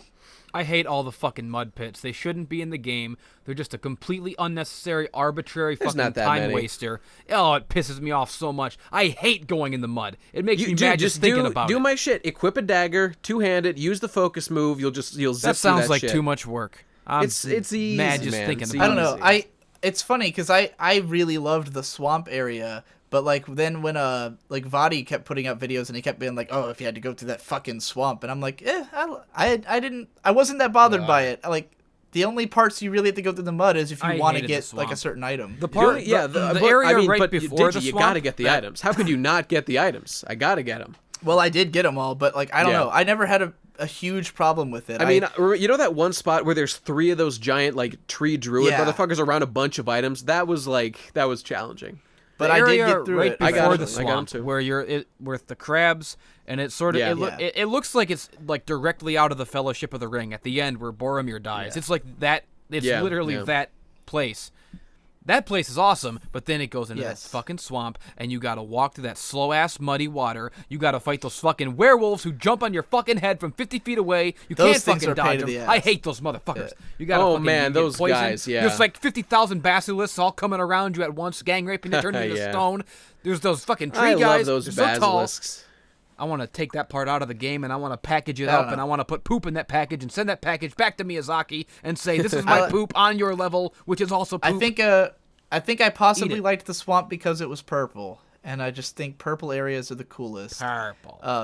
And I do like how, like, there's a ton of big enemies in this game that you have no reason to fight, like the crabs, unless you want their rings. Like, there's just a ton of big enemies who just drop some really cool ring, and, like, you know, you could completely you don't have to fight a single crab in this game, but if you, almost all of them will drop something special. You know, they get aggroed, so, you know, you get into some... Yeah, but you can easily escape. Like, they're usually out of the way. I have to fight them because I hate them. Yeah. Hey, crabs are cool, dog. I'm a Cancer. I don't respect their right to live. Dude, did you guys know? Have you guys seen this? There was some shit on V of you know those giant skeleton balls in like the dungeon that roll up and down those staircases. The lower one, when you kill like the hat guy, that like if you kill a skeleton with a hat, like they no longer survive hitting against walls for some reason. Did you say just now that crabs are a Cancer? That was a funny joke. That's hilarious. Okay, so when you do that, Nate said that he was a Cancer. I'm a Cancer. Oh, well, then it was my joke. Then I made a funny joke. All right, good job. Anyway, the bottom ball, when you do that, when it smashes open, there's a crab in there. There's just a crab in that ball. Oh, really? There's a crab in that? Yeah, and like people were I heard there was an undead bone shard in there, but I didn't know there was a crab. There's an undead bone shard in like the first ball, but in the second ball there's just a live crab just hanging out. What the fuck? There were some people on V doing threads about trying to guide that crab back to like his people in that fire dungeon. You know like all the crabs in that like fireplace. Right. But he gets stuck on the entrance to the Undead Legion, which leads out to like the swamp where the other crabs are. There's a threshold that he will not cross. So tragically, little crabby man was never able to get home. He couldn't do it. They couldn't bring him down to the demon ruins. They tried that too. Yeah, let's talk about all those super cool, like, sad last in the trilogy moments where, like, you'd find, like, the dead spider babe from the first game, or you'd find like the dead armorer guy from in Londo, the fucking dead giant dude. Oh man, that was so cool. Dude, fucking, because of you, Jesse, because of the blue glow, when me and Victor went back to Anor Londo in our playthrough, like, the first thing I did was go, I'm coming home. Yes. I'm coming home. And, like, the moment when you see the giant, and then you just made your character fall to his knees, and I was like, oh man, that was beautiful. Taking like we said this already, but taking the ashes to Andre of the giant was like the most cry porn moment ever. Like I was devastated. That was a like an irreplaceable gaming moment. How often do characters like not only acknowledge one another but in a positive way in these games? You know, and that is a great argument against spoilers. Can you fucking imagine if somebody had spoiled that fucking part for me? I would have lost all faith in humanity. I would have died an unhappy soul. I would have gone hollow if someone had spoiled that. I'm just reliving that moment. Andre, it's beautiful. Oh man, it is beautiful. And I'll say this: I think that's like another thing that would egg this game possibly above Bloodborne for me is the fact that Bloodborne's NPCs were totally weak, and this game's NPCs were fucking awesome. I liked that one girl, the hunter killer girl in the crow's outfit. Yeah, but even she, she's not that great. She's cool and all. Yeah, like because most of the NPCs, like, there's two types. There's either the hunters that you find around, which are more like the adventurers from the other games, and those are kind of cool. But then most of them are just like civilians who have nothing to do with what you're doing. They're not like you. They're just like people who are there, and the only way you ever really interact with them is if you go back to Odin Chapel, which you don't really do because you're constantly teleporting back to your fucking the dream. Why would you go back to Odin Chapel? I went to Odin Chapel a lot just to check in with those folks, but that's just the way most of them don't really do anything that interesting except for like most the of horror, them. The horror and the priest and their interaction. Yeah.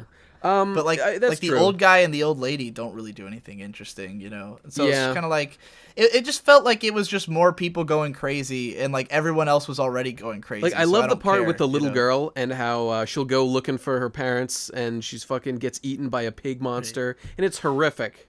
But I think what's cool about this game is that like in Dark Souls 1, everyone kind of had a mission, but like all of them failed. Like, unless you were able to keep you could say that Solaire Big Hat alive. Logan succeeded too hardcore. Right. But, like, most of them...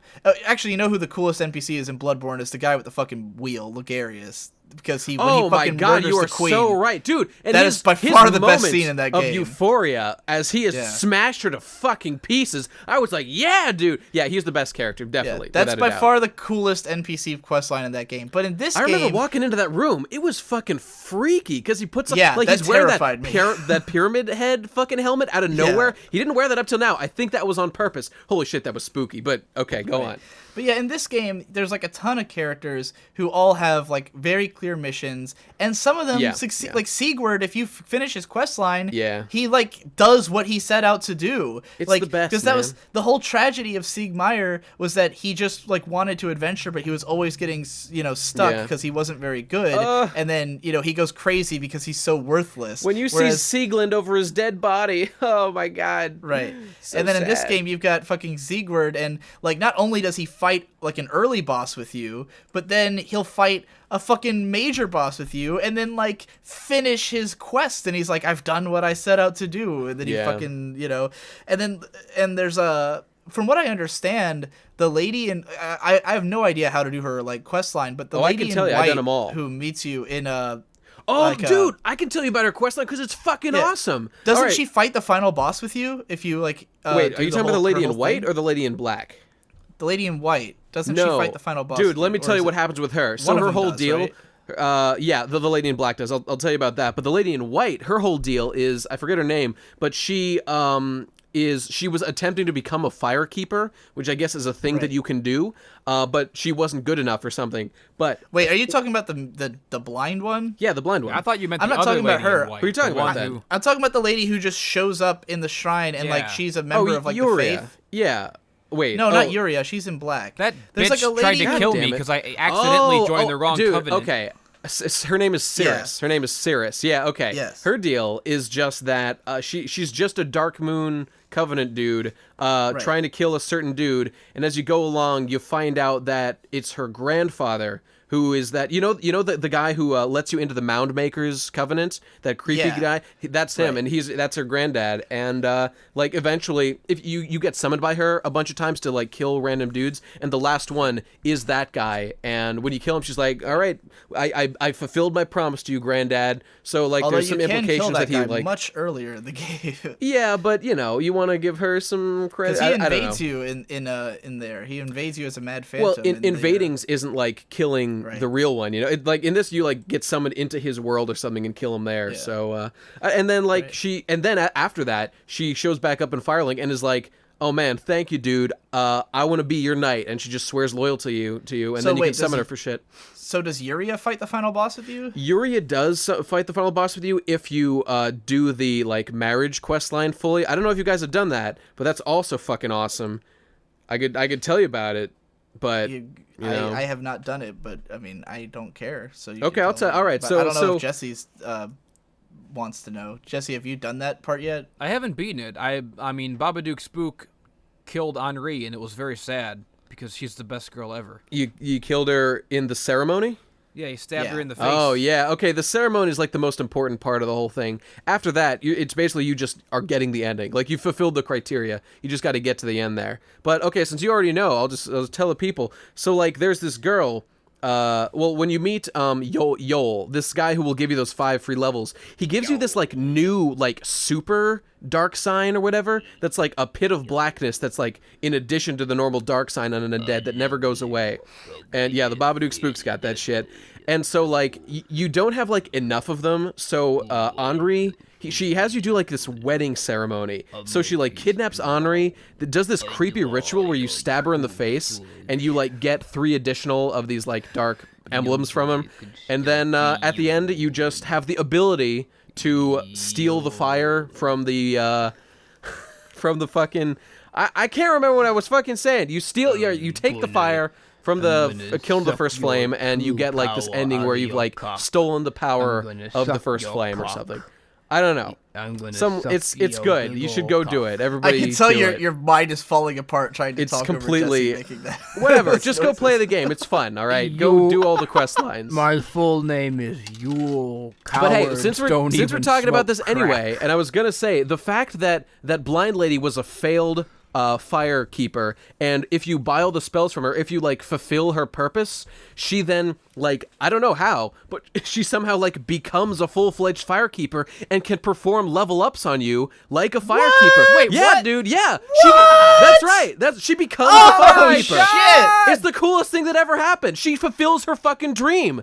It's the greatest. But only if you buy all the good spells and don't give her any of the dark tomes and buy any of the dark spells. You can't do that shit, or she has like a tragic evil ending. Yeah, she just becomes a firekeeper. It's so cool. It's like I never knew that. That's amazing. It's so rad. She's like in one of the dark towers, hanging out with all the like corpses. Dude, she's in the tower with all the dead firekeepers behind like the locked door, and like she took down her hood, and she's all pretty now that she took off her stupid ass nun hood, and she can fucking level you up, and she's just like, I am so happy that I can fucking do this shit now. Oh man, it's so endearing. I love. This game I definitely hated her. Fucking but until waifu that game is on fleek in this game. No I fucking gotta say. doubt, dude. Like, you got Yuria, who's like lining you up with hot bitches to fuck. You got this bitch who like loves you more than anything. You got the Firekeeper, of course. Oh man, it's overflowing. And you got the Dark Moon best bitch, one of who's all, the cutest girl in the game. The Emerald Herald, who comes down at the end of the game to say, hey, Well, funnily don't enough, forget I my was game, about to which is say, the I'll best never one. love one as much as the doll, but this game has a lot more. The doll, I gotta say the doll definitely for the doll's sheer fucking uniqueness accent of makes my dick introducing rock hard. Like, introducing the idea of reacting to your emotes with the doll has made her just transcendent waifu. You know, there's never gonna be a waifu like her, probably. for me, it's just the fucking accent, dude, and the hair, and just the fact that she's a doll, and she has dark circles Good under her eyes. hunter. Are you She's cold? my fetish. Good hunter, are you cold? I think she might be related And the to fact that Babadook Spook. and the fact Yeah, that you probably. you become a squid, and then she's like your mom. She's like your squid mom. She's It's so willing. awesome. She's like, she's gonna be there for you, dude, even in fucking squid form. What a great woman. What a good woman. And that's why Bloodborne is the prequel to Octodad. Sailor said, "Oh, you're a good girl. What a strong wife you would be." Digi, I gotta tell you, I've been singing that song, Steal a singing squid Strong man Wife. from the sea. Hey, speaking of squid men going back to the sea, all that shit with Aldrich they had a premonition that like the sea is gonna be like the new age after the Age of Fire. Feels very Bloodborne inspired. Cool stuff. Yeah, You know?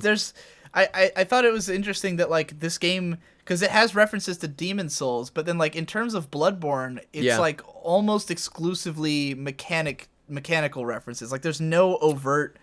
Other than the fact that Aldrich's name motifs. is basic, like if you read Aldrich's name in Japanese, it's spelled exactly like Eldritch.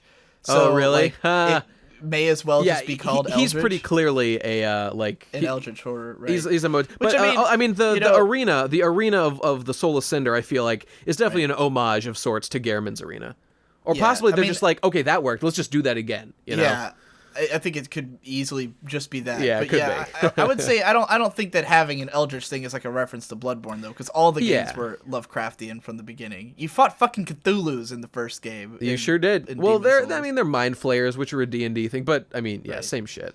Well, I mean, it's just very like Call of Cthulhu-esque, like the way. I always thought it was like somewhere between D&D and Call of Cthulhu was like the idea of Demon Souls. Have I mentioned how dope Latria is in Demon Souls? Just going up, up, up, getting carried. Like you fight the clones that aren't real, and then you get to the old monk, and he's this creepy ass dude with the robe, and it just becomes some dude's hat. Oh my god, it was fucking insane. Demon Souls rules. Is one of the coolest games ever. It is. Yeah. No doubt. I think you could say that about all of them. Souls, Demon Souls. I like Demon Souls. That's how it goes, right? But yeah, I think overall though, like when I played through Dark Souls 3, it was like that. There was that first initial moment of like, all right, well that was kind of short and a little easy, and I don't know if it was as memorable as like, you know, where Demon Souls every level was so distinct and different, and Dark Souls felt so new and fresh, and like even when you play it today, you can appreciate how new it felt at the time and how big and open that world felt. And Dark Souls 3 definitely feels less open. It definitely feels less unique and new, but it's, again, I think the replayability of it is so much stronger than any of the other games that like this is the one I'll keep playing forever. You know, this is the one that, I mean, I never in none of the other games did I pick it up like immediately and start playing again. And then this one I was just like, I don't want to leave. I don't want to be done. It's so satisfying to play. Like, it's just so much fun and everything's cool and every location is just, there's no bad part. Like, I would say in Dark Souls, like, when you're replaying it and you get past Anor Londo and then you have to do, like, the fucking goddamn, what's it called? The fireplace. It's just like, do I have to do that again? Everybody, all right, maybe you guys can explain this to me. I don't think you can. Everybody says that the game gets, like, drops off after Anor Londo. I don't fucking buy that shit. I love every part of that game. I love the fireplace. Well, it's not even hard. I mean, I don't love the boss at the end. It's not, like, the best boss ever, but it's fun. I enjoyed it all. Like, every single part. The problem with part was awesome. The problem with the whole, with that, what the fuck is it called? What is the, up to the Demon Ruins, what's it called? I can't fucking remember. Lost Izalith. Lost Izalith, yeah. Like, the problem with that area is that if you played that game when it first came out, then all those, butts had, like, the dragon butts had, like, a giant aggro range, and it was, like, the hardest level in the whole game because you were just constantly fighting these giant butts. Yeah, but times have changed. It was like, yeah, but that's the thing. The way that they compensated for that was to give them no aggro range and make it just a fucking place you run through, you know? Like, to me, it just seems like it was really, like time constraints killed it or something. Like, they had an idea, they built this level, and then they didn't actually think up good enemy placements, so they just threw a bunch of fucking dinosaur asses I don't know. It's just the way that people say, like, oh, the game just fucking tanks after Anor Londo. I don't buy it. I don't think it like tanks Izalith by any stretch. I think Lost Izalith is a weaker level. I think that that what's this, the boss there is a pain in the ass. I love Duke's Archives. I think that place is, like, conceptually and design-wise is amazing. The Tomb of the Giants, I'm not a big fan of, but I know people who really like it. Oh, I like the Tomb of the Giants. And then there's the New Londo, which Tomb of the Giants is worth it just for when you finally get that lantern. It's like, oh my god, thank you, Jesus. It feels great. It's punishment and reward. I had it before going in there, I thought. How'd you get it before? I mean, it's... I don't know. You can get, like, light spells and shit in other ways, but, like, the game, like, gives you I had a lantern the skull before lantern? I went to there. Yeah, I don't know, whatever. Maybe you did. I don't fucking know. I don't know. It could be because I did that. I think I did it last. I think that was the last place I went to, so I might have got one from somewhere else. Well, I don't know. Like, the lantern that the game gives you is in there, I just think that there's definitely in that game, there's a few moments that I'm like, when I have to go back there, I'm like, oh god, I have to do this level, you know? Or I would think people would think that about, like, Sen's Fortress or something, because it's such a ball buster. Yeah. But that's mandatory, you know? Sen's Fortress is a lot easier once you know what to do, though. Like, if you don't fall for the traps, you can haul ass through that place. But, like, I think even Bloodborne, like, none of the levels were, like, a pain in the ass in that game, but there was places that were, like, that just weren't that memorable, that are like, I don't really feel like if I was playing through the game again, I just want to rush through that area. Nothing felt like that in this game to me. Like, every single place was so distinct. Maybe the catacombs, but then once I figured out that you could skip, like, half the catacombs just by dropping down that first ledge when you walk in, then it's not even that big of a pain, you know? I don't know what you're talking about, but I believe you. Yeah, well, because you don't have to run, like, when the rolly ball is there. Oh, that, okay, I know what you're talking about. I know the exact right drop. When you walk into the catacombs, you could just drop down and skip that whole other part over there. Dude, because those fucking Skelemangs with their fucking tip fedora shuriken throwing, teleporting around. Jesus Christ, those are fucking annoying. But yeah, once I knew that and I went through it, like, the easier way, I was like, okay, this place isn't, like, that much of a pain. And Demon Ruins as well. Like, the first time I went through Demon Ruins, it felt like a fucking labyrinth. And I was like, where the hell am I? I loved the Demon Ruins. I thought that was so much fun. Because, like, that was actually one of my favorite moments in the game, because I'm just going along. You know that the ballista is, like, shooting bolts at you. And I'm just, I didn't even know that existed. I'm just walking along the ground.